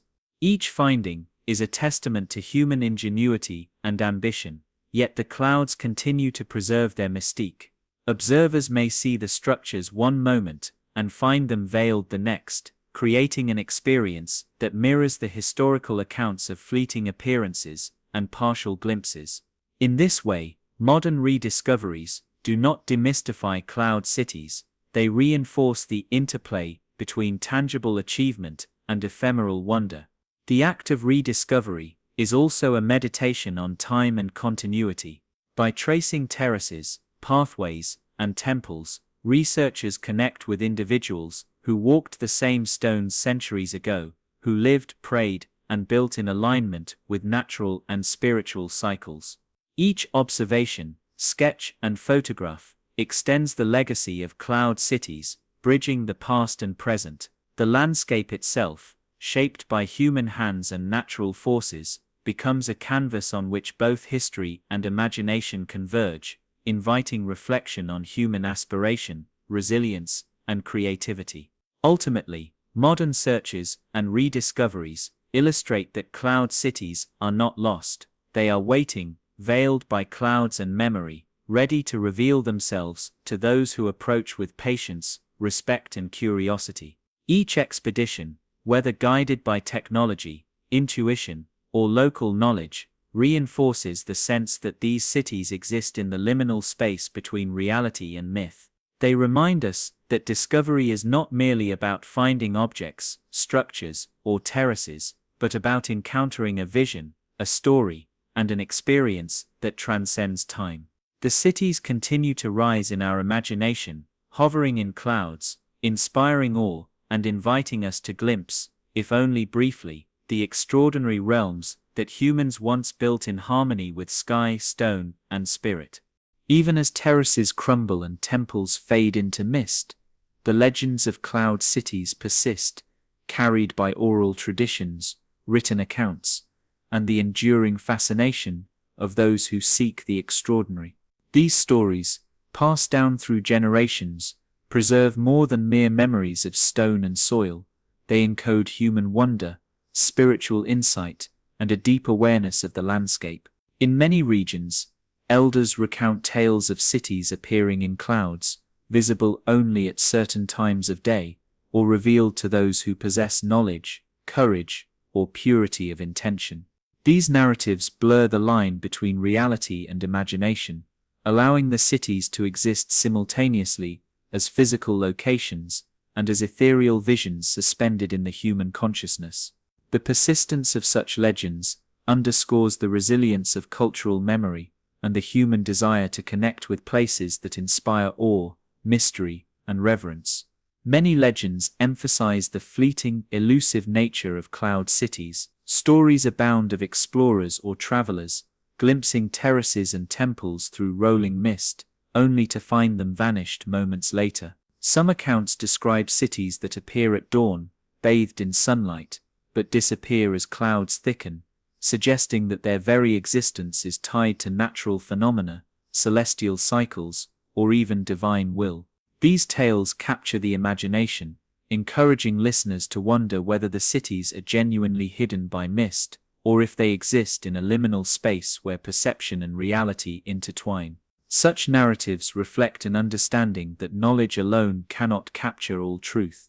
Some experiences are meant to inspire awe, not certainty, and some places exist as both tangible and metaphorical realms. The legends also highlight the interplay between human effort and divine influence. Many stories attribute the construction of cloud cities to gods, demigods, or gifted ancestors, suggesting that their placement in such inaccessible heights required guidance beyond ordinary skill. According to these tales, terraces and temples were designed not only for practicality, but to honor celestial forces, spiritual principles, or sacred beings. Rituals performed within these cities were believed to maintain harmony between humans, nature, and the divine, and failure to respect this balance could result in the city's disappearance or concealment. Such narratives convey both reverence for past civilizations and a sense of moral or spiritual continuity, reminding listeners that human activity is always entwined with broader cosmic and environmental forces. Legends frequently incorporate elements of transformation and mystery. In some accounts, city walls shimmer with sunlight on rare mornings, while in others, stairways vanish beneath fog, revealing paths to unseen realms. Temples are described as places where the boundary between worlds is thin, where prayers, offerings, or visions could carry the seeker into extraordinary experiences. These stories evoke sensations of displacement and wonder, creating a narrative landscape in which time, space, and perception are fluid. The repeated motifs of emergence and disappearance reinforce the enduring tension between known and unknown, tangible and imagined, providing a literary and cultural framework for understanding cloud cities as more than mere ruins.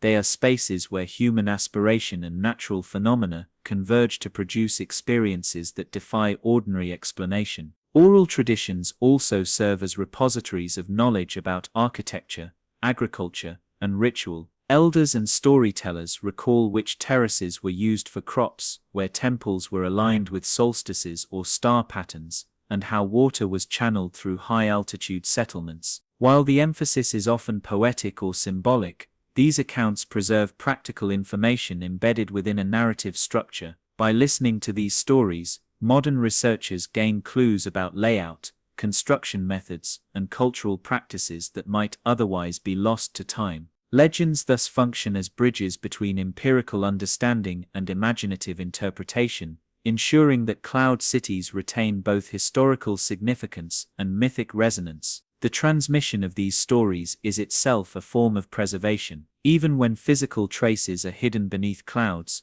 overgrown vegetation, or landslides, the narrative endures, inspiring new generations to seek, explore, and reflect. Explorers, scholars, and dreamers are drawn to these tales not only for historical insight, but for the emotional and spiritual experiences they evoke. The stories encourage a mode of engagement that values patience, observation, and reverence, inviting listeners to imagine the sensation of walking terraces, ascending stairways through mist, or glimpsing temples that seem to float above valleys. In this way, legends ensure that cloud cities continue to exist as cultural and psychological landscapes, shaping perception as powerfully as stone and earth. Some legends incorporate moral and philosophical dimensions. They suggest that the city's concealment reflects lessons about humility, respect for nature, or the limits of human ambition. Travelers who attempt to reach these heights without proper preparation,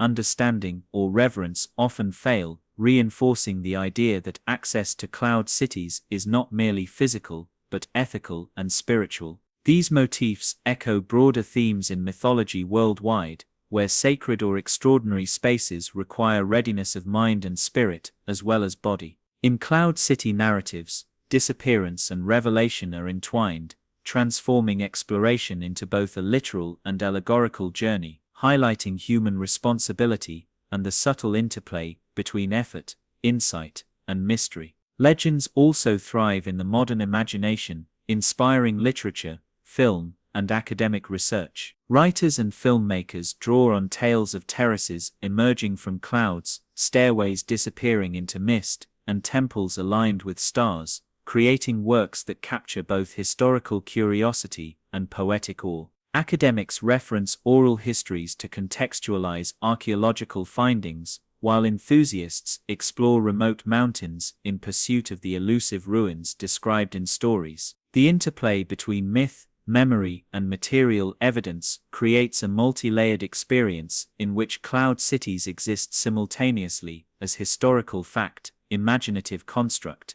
and emotional landscape. This enduring fascination demonstrates that legends are not static, they evolve, adapt, and continue to shape perception, bridging past and present in a living dialogue with the imagination. Even in scientific discourse, legends retain significance. They provide interpretive frameworks for understanding anomalies, irregular layouts, or unexpected alignments in ruins. When terraces appear in locations suggested by stories, or temples align precisely with celestial phenomena described in oral traditions, legends gain credibility and scholarly relevance. Far from being mere folklore, these narratives complement empirical observation, creating a synthesis in which human imagination, cultural memory, and material evidence together illuminate the mysteries of cloud cities. The endurance of legend, in this sense, is as vital as the survival of stone, wood, or soil. It keeps the city alive in consciousness, shaping our experience and understanding of these extraordinary places. Ultimately, the legends that linger serve as a bridge between the vanished past and the ever-curious present.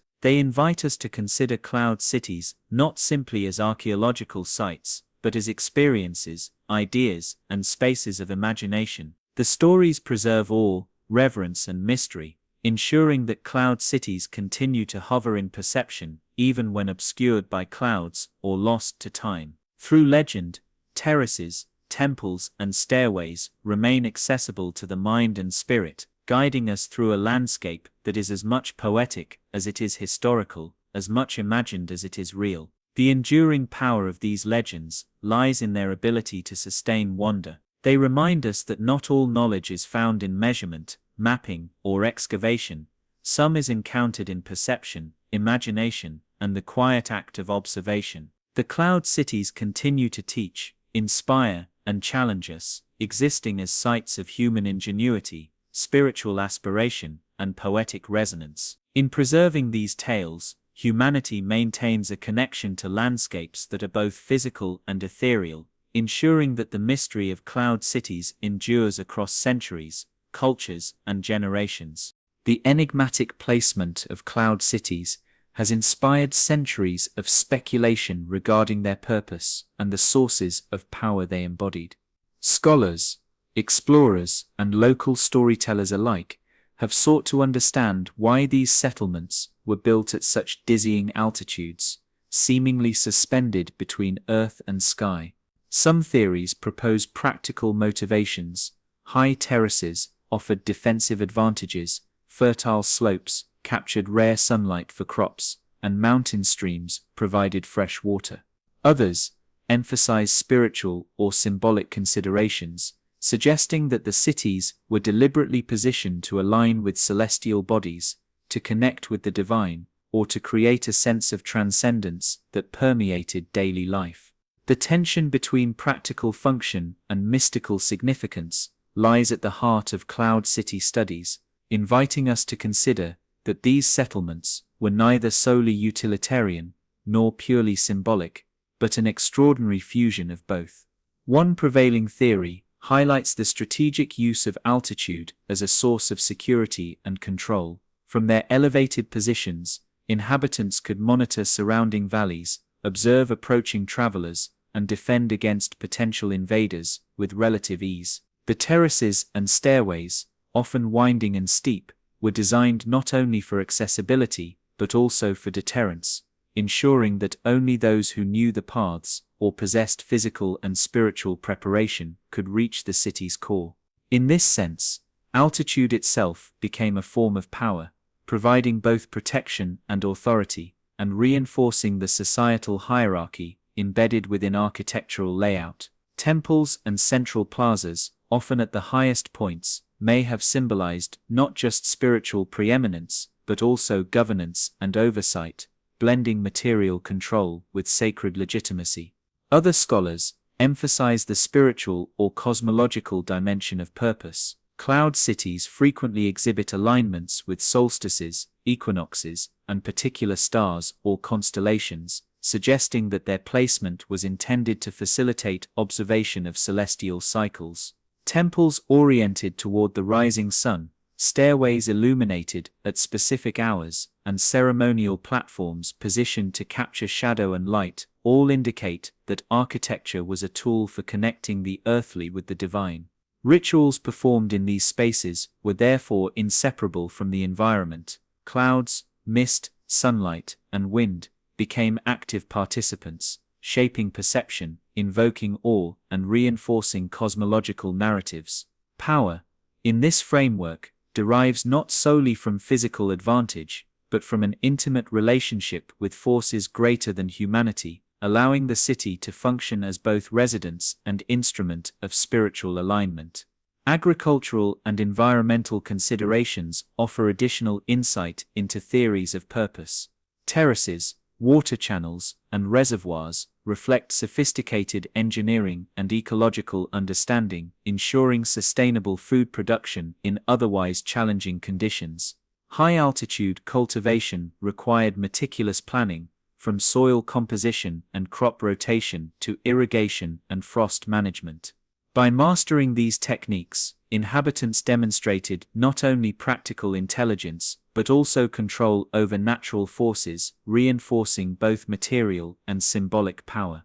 Success in agriculture allowed for population growth, social organization, and the flourishing of ceremonial life, suggesting that purpose and power were intimately intertwined. Mastery over environment enabled spiritual, social, and political expression. Some interpretations consider cloud cities as centers of knowledge and learning. The positioning of temples, plazas, and ceremonial spaces may have facilitated education in astronomy, medicine, ritual practice, and architecture, creating an integrated system of cultural transmission.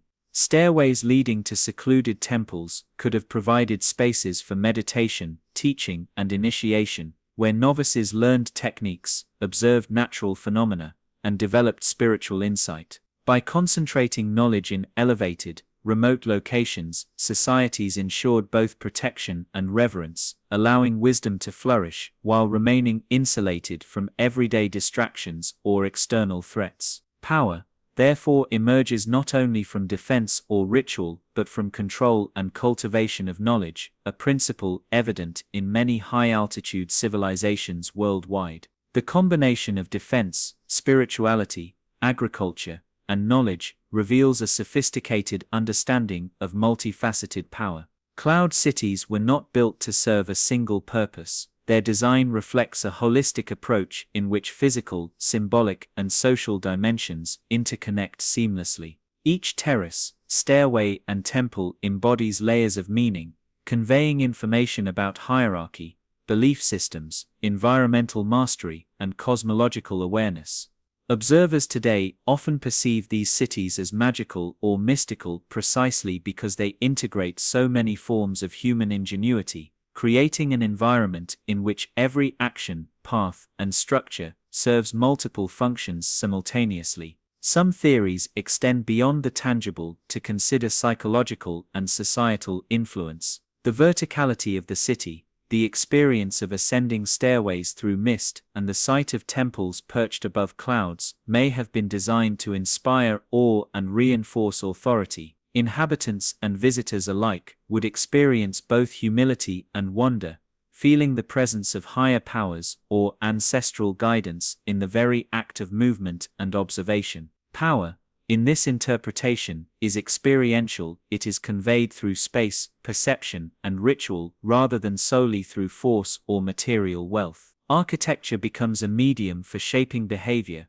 consciousness, and belief, demonstrating that control over perception can be as potent as control over territory. Historians also consider the symbolic interplay between light and shadow, cloud and stone, in theories of purpose. Cloud cities were designed with careful attention to environmental phenomena, ensuring that sunrise, mist, or shifting clouds would animate terraces and temples in meaningful ways. Shadows might highlight sacred carvings at certain times, sunlight could illuminate ritual spaces during key ceremonies, and clouds could obscure or reveal vistas to create experiences of revelation. Such deliberate manipulation of natural elements reinforces the concept that purpose and power were inseparable from perception, and that the city's design facilitated both spiritual insight and societal cohesion. Theories regarding cloud cities also explore connections between these settlements and surrounding regions. Trade, communication, and cultural exchange may have been facilitated despite the isolation of altitude, with terraces serving as landing points for goods, messages, or ritual exchanges. Power extended beyond the city itself, influencing regional networks through religious authority, agricultural production, and strategic observation. The integration of local communities, trade routes, and spiritual influence suggests that cloud cities were nodes in a larger web of social, economic, and cosmic significance, reinforcing the idea that purpose and power were multidimensional, extending into practical, symbolic, and relational realms. Ultimately, the theories of purpose and power converge on a central theme.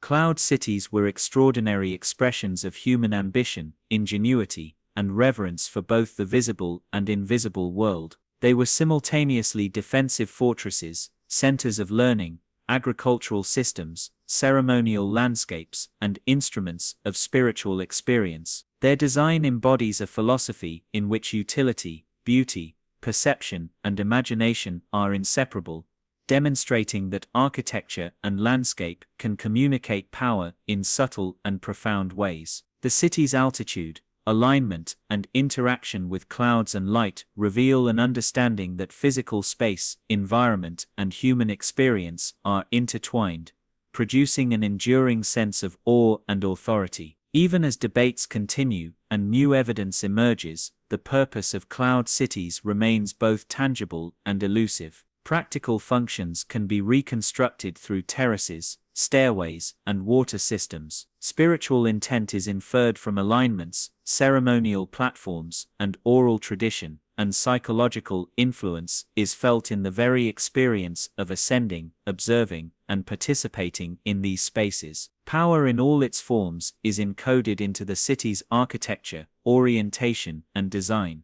making each discovery a glimpse into a civilization that mastered both the material and immaterial dimensions of existence. Theories of purpose and power remind us that cloud cities are not static relics but dynamic intersections of environment, society, spirituality, and imagination. In contemplating these theories, modern observers are invited to recognize that cloud cities continue to teach, inspire, and challenge us. They demonstrate that human ambition can harmonize with nature, that architectural ingenuity can convey spiritual and societal authority, and that power is as much about perception, alignment, and understanding as it is about material dominance. The terraces, stairways, and temples perched above clouds reveal a vision of life in which purpose and power are not imposed but integrated, a model of equilibrium that resonates across centuries and cultures. Cloud cities, in this sense, remain both an extraordinary historical achievement and a perpetual invitation to wonder, reflection, and exploration. Cloud cities perched high above valleys and rivers are not merely isolated marvels, they form part of a broader pattern of human ingenuity observed across continents. Scholars, studying high-altitude settlements, note striking parallels in architectural design, agricultural innovation, and ritual practice, from the Andes to the Himalayas, from Southeast Asia to the Tibetan Plateau. While separated by thousands of miles and diverse cultures, these settlements share a profound understanding of environment, cosmic alignment, and social organization. The terraces, stairways, and temples of one region echo the strategies employed elsewhere, revealing a universal human desire to harmonize with the mountains, clouds, and skies. These connections suggest that despite geographical isolation, civilizations confronted similar challenges with convergent solutions, producing remarkable manifestations of resilience, creativity, and spirituality. In the Andes, for example, terraced cities clinging to steep mountainsides reveal sophisticated irrigation systems, crop rotation, and soil conservation, allowing agriculture to flourish at elevations that might seem inhospitable.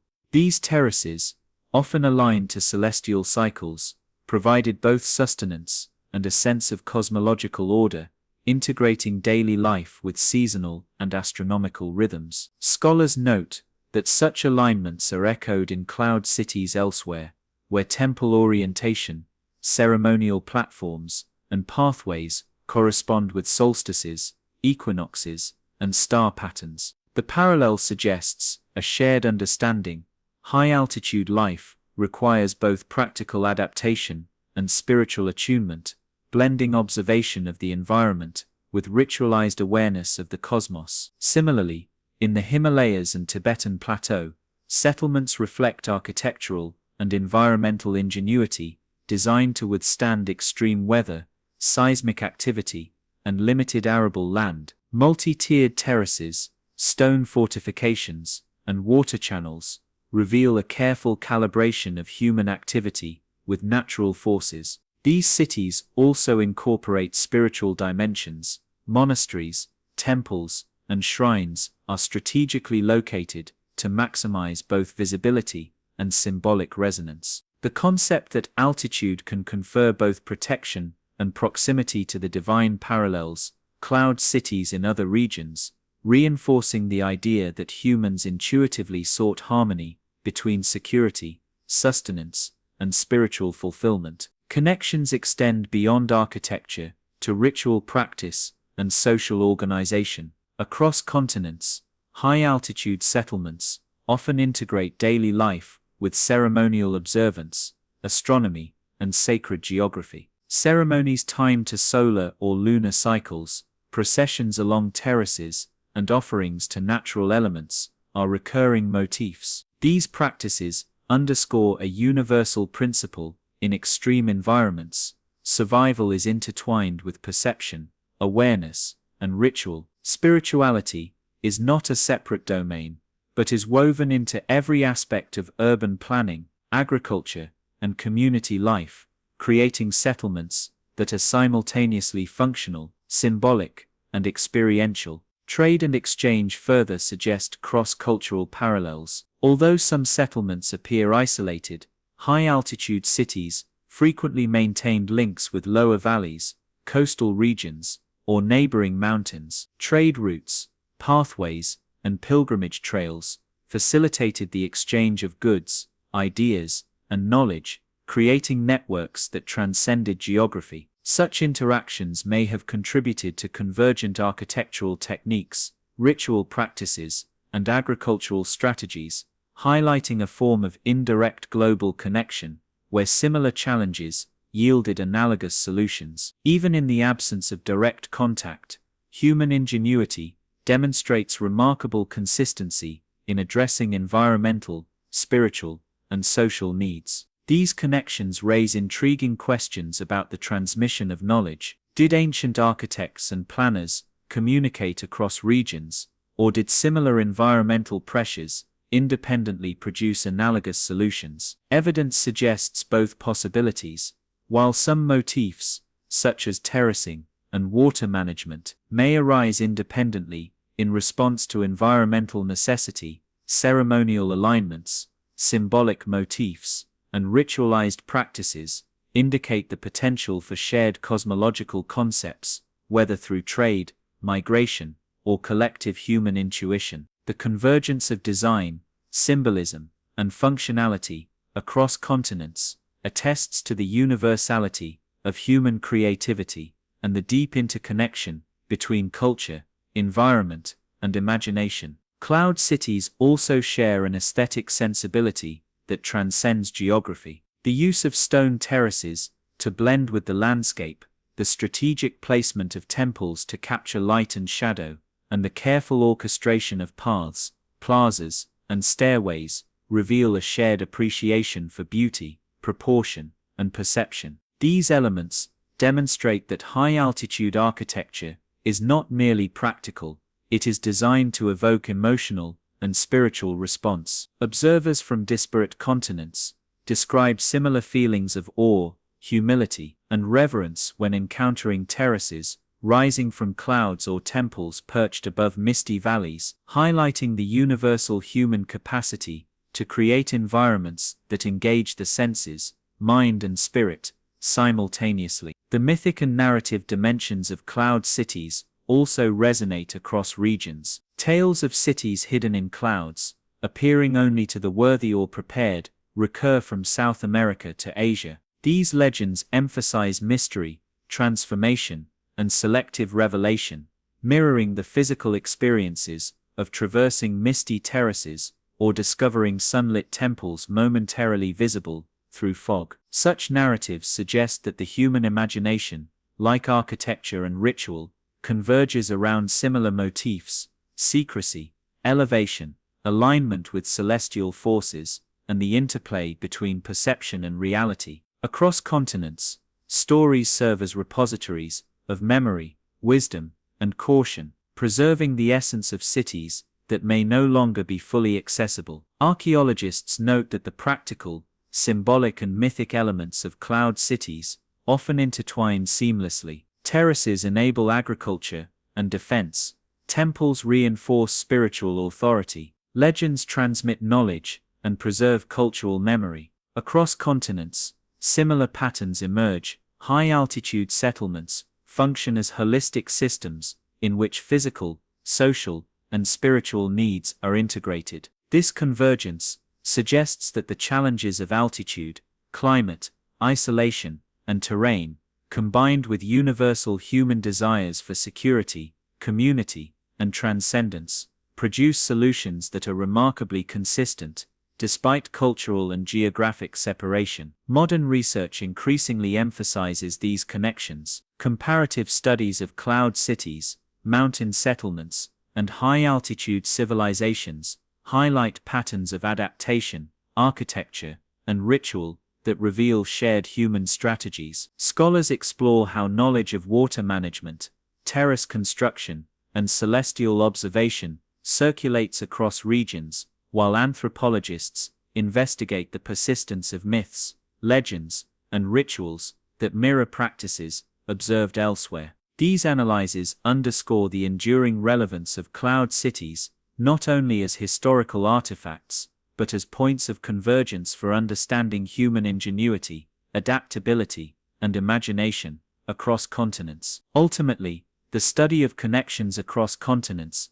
demonstrates that cloud cities are neither anomalies nor isolated marvels. They are part of a broader human endeavor to thrive in extreme environments while maintaining spiritual, social, and aesthetic richness. Terraces, stairways, temples, and rituals are repeated across landscapes, revealing the universality of problem-solving, creativity, and cultural expression. By tracing these parallels, modern observers gain a deeper appreciation for the ingenuity and vision of high-altitude civilizations, recognizing that the lessons of cloud cities extend far beyond their immediate geography. These connections also reinforce the poetic dimension of cloud cities. Across continents, the interplay of mist terraces, light, and temples evokes similar emotional responses: awe, humility, wonder, and reflection. Whether in the Andes, the Himalayas, or Southeast Asia,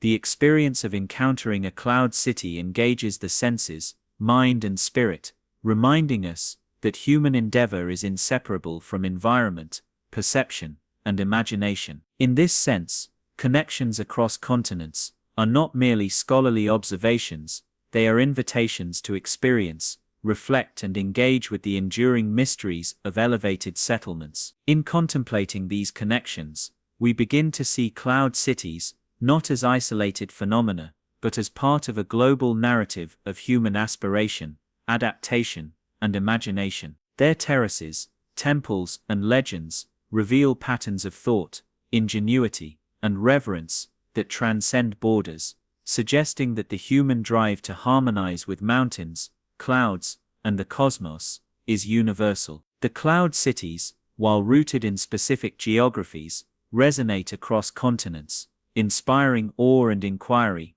in all who encounter their mysteries, whether through ruins, legends, or the imagination. The clouds that swirl around high terraces and temples do more than shape the landscape. They act as guardians, veiling the cities from full view and preserving their sense of wonder. This enduring mystery, the way mist clings to stairways, how fog drifts across plazas, and how temples appear and vanish with shifting light, has captivated observers for centuries. Clouds, ever-changing yet constant, seem to orchestrate the revelation and concealment of these settlements, suggesting a partnership between nature and human endeavor. Their presence maintains the cities in a liminal space, where perception, imagination, and reality intertwine, and where the full extent of human achievement can be glimpsed only fleetingly. This guardianship of clouds transforms disappearance into an ongoing performance, a dance of light, shadow, and mist that reinforces awe and reverence. Natural forces are central to understanding why clouds continue to cloak these high-altitude cities. The unique microclimates of mountains, where temperature, humidity, and wind interact, create persistent fog and mist.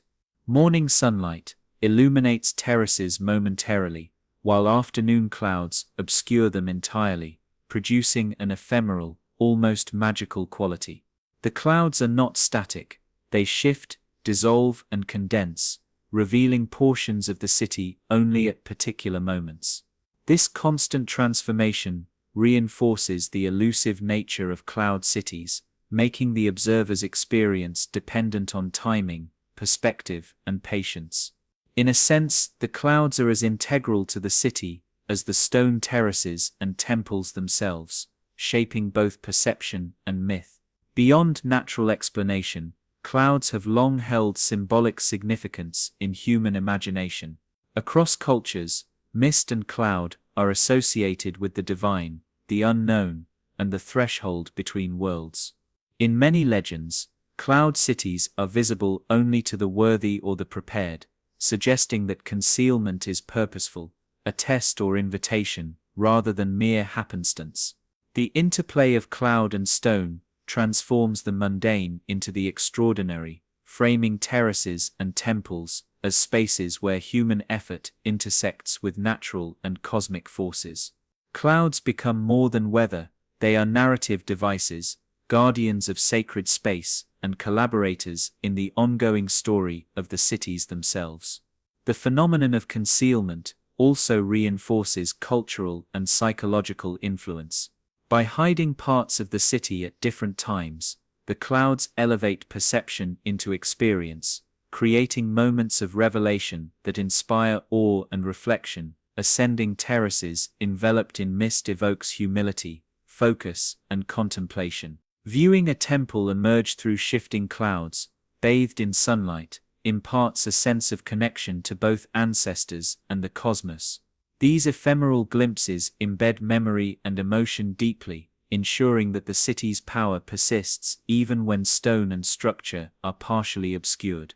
In this way, clouds extend the reach of human intention beyond the material, making architecture, landscape, and natural forces inseparable in their influence. From an ecological perspective, clouds also play a practical role in preserving fragile environments. Persistent mist reduces soil erosion, maintains moisture levels for terraces and vegetation, and moderates extreme temperature fluctuations. By guarding the cities with natural veils, clouds contribute to the longevity of terraces, temples, and pathways, slowing the wear caused by sunlight, wind, and precipitation. In this manner, the aesthetic and mystical qualities of cloud cover are complemented by tangible environmental benefits, creating a dual function that blends practicality and poetic resonance. Nature and human construction appear intertwined, reinforcing the perception of cities as harmonious extensions of their environment, rather than impositions upon it. The enduring mystery is further amplified by the unpredictability of cloud behavior. Explorers report terraces appearing suddenly, temples emerging in shafts of sunlight, and stairways dissolving into fog with no discernible pattern. This impermanence fosters both anticipation and reverence, keeping observation intimate and fleeting. Each encounter is unique, shaped by atmospheric conditions, time of day, and the observer's position, ensuring that no two experiences are identical. The clouds, in essence, write a new narrative with every breath of wind, maintaining the enigma of cloud cities across centuries. Human perception interacts with this natural concealment to enhance the mythic quality of cloud cities. Even modern technology, such as drones or satellites, cannot replicate the layered experience of sight, mist, and elevation that defines these settlements. Ground-based observation, guided by intuition and patience, allows the interplay of cloud light and shadow to unfold dynamically, creating a visceral sense of discovery. The city is never fully revealed, and this partial visibility is crucial. It preserves curiosity, reinforces awe, and allows imagination to engage actively with the landscape. Clouds are thus co-creators of experience, ensuring that each visitor participates in the city's ongoing narrative rather than merely cataloging it. Legends surrounding cloud cities often frame clouds as conscious or mystical guardians. Stories describe stairways appearing only to the attentive, temples rising from fog in response to ritual, and terraces vanishing from the eyes of those unworthy or impatient. While such narratives may be poetic, they echo tangible experiences. Mist and cloud literally conceal structures and shape perception. These legends, rooted in observation, reinforce the enduring mystery, blending natural phenomena with cultural interpretation. The city's partial visibility becomes both a metaphor and a literal phenomenon, reminding us that human understanding is limited, and that some wonders are meant to inspire rather than be fully comprehended. In contemplating why clouds continue to guard these settlements, one begins to appreciate the delicate balance between exposure and concealment, permanence and impermanence. The terraces, stairways, and temples endure, yet they exist in a constantly shifting visual frame, framed by light, shadow, and mist. This interplay transforms architecture into narrative, landscape into story, and observation into participation. The clouds maintain a rhythm, a cadence of appearance and disappearance, that encourages reflection, patience, and humility. By guarding the cities, they preserve both their physical integrity and their capacity to inspire wonder, ensuring that each encounter remains meaningful, elusive, and transformative. Ultimately, the enduring mystery of cloud cities lies in this interplay between human achievement and natural guardianship. Clouds are simultaneously practical protectors, aesthetic enhancers, and symbolic agents, shaping perception and experience, while preserving the ephemeral magic that defines these settlements. Terraces and temples endure, but they are incomplete without the clouds, mist, and shifting light that reveal and conceal, test and inspire. The city's secrets are never fully accessible, and this deliberate partiality ensures their power persists, sustaining awe, curiosity, and imagination across generations. In this way, the clouds themselves become part of the story, continuing to guard, preserve, and enchant these extraordinary human creations. The lesson is profound: mystery, when preserved, enhances meaning. By allowing parts of the city to remain hidden, clouds invite reflection, creativity, and reverence, transforming observation into a dynamic participatory experience. The cloud cities endure not just as stone and soil, but as living symbols of human ingenuity, environmental harmony, and the delicate interplay between the known and the unknown. Their guardianship by clouds ensures that these settlements remain both real and poetic, tangible yet elusive, historical yet timeless, a testament to the enduring capacity of human wonder when intertwined with the forces of nature.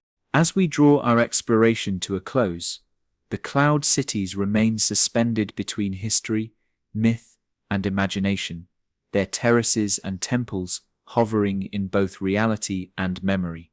They embody the eternal human pursuit of the extraordinary, to rise above the ordinary, to seek harmony with the natural world, and to create spaces that resonate spiritually, socially, and aesthetically. From the earliest explorers' awestruck accounts to modern satellite scans and meticulous field studies, these cities inspire a profound recognition of human ingenuity, adaptability, and aspiration.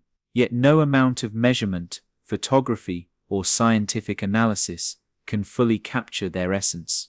They are as much experiences of perception, wonder, and imagination as they are tangible constructions of stone and earth. The allure of cloud cities lies in this delicate tension between the known and the unknown, the visible and the concealed, the factual and the legendary.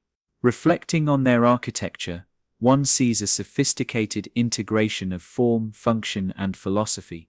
Terraces cling to precipitous slopes with meticulous care, stairways ascend in careful choreography, and temples are positioned to capture celestial alignment and sunlight in precise ways. These designs reveal a profound understanding of environment and engineering, demonstrating that human creativity is amplified when guided by both necessity and inspiration. The city's construction embodies not only technical skill, but also symbolic intent, blending practical survival with the human longing for transcendence. Each stone laid, each terrace formed, each pathway carved into misted slopes, conveys meaning that is both functional and poetic, evidence of civilizations that sought to elevate life in every sense, physically, intellectually, and spiritually. Yet the true allure of cloud cities is inseparable from the ethereal qualities that shroud them in mystery. Clouds, fog, and shifting light play across terraces and temples, transforming solid structures into visions that appear and vanish with the whim of the atmosphere. These natural phenomena do more than beautify, they participate actively in the city's storytelling, concealing and revealing, protecting and enhancing. Observers are drawn into an immersive experience, one where each step, each glance, each revelation is fleeting and unique. The cloud cities remind us that human achievement can be deeply intertwined with nature, that beauty and meaning often emerge from the interaction between human intention and environmental forces, and that wonder is sustained when mystery endures. Legends, oral traditions, and myths continue to enrich our understanding of these settlements. Stories of stairways appearing only to the prepared, temples emerging from clouds, and cities visible only at certain times of day, preserve not just historical memory, but the emotional resonance of human experience. They transmit lessons about humility, patience, and reverence, ensuring that knowledge of the cloud cities is not merely intellectual but also ethical and spiritual. These narratives bridge centuries, linking ancient architects, farmers, and priests with contemporary explorers, scholars, and dreamers. Through them, cloud cities are not simply observed, they are felt, imagined, and experienced, allowing each generation to participate in the ongoing dialogue between human creativity and the natural world. The modern rediscovery and study of cloud cities highlight an enduring fascination with human ingenuity and adaptation. Scientific tools, from LiDAR scans to drones, allow researchers to map terraces, stairways, and ceremonial spaces with unprecedented precision. Archaeologists reconstruct agricultural systems, analyze temple alignments, and investigate water management, revealing the sophistication of high-altitude civilizations. Yet these technologies cannot replicate the sensation of walking terraces shrouded in mist, witnessing a temple suddenly illuminated by a sunbeam, or experiencing the ephemeral magic of a cloud-wrapped plaza. Modern exploration underscores that the allure of cloud cities is not only in knowledge gained, but in the profound contemplative engagement that their landscapes inspire.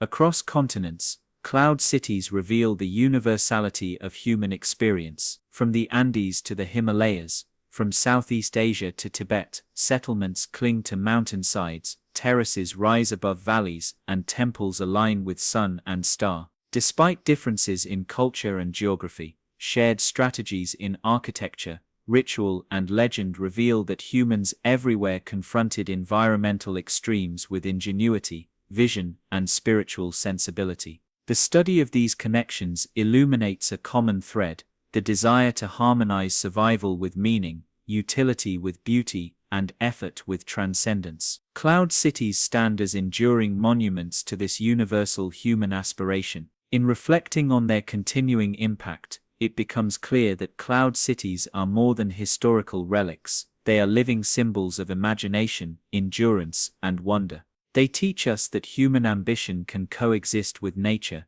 that ingenuity can be poetic, and that mystery sustains fascination as powerfully as revelation. By preserving both tangible and intangible elements, the terraces, temples, legends, and shifting clouds, these settlements invite each observer to engage with their complexity in a personal, contemplative way. Encountering a cloud city, even in imagination, is to recognize that human history is filled with moments of brilliance that transcend time, geography, and culture. Ultimately, the eternal allure of cloud cities lies in their liminal existence, hovering between visibility and concealment, history and myth, fact and imagination. They are testaments to civilizations that mastered environment, architecture, and spirituality in tandem, and to the human capacity for wonder, creativity, and reverence. The mist that shrouds terraces, the clouds that veil temples, and the shifting light that animates stone all serve as reminders that some aspects of human achievement are meant to be experienced rather than fully comprehended.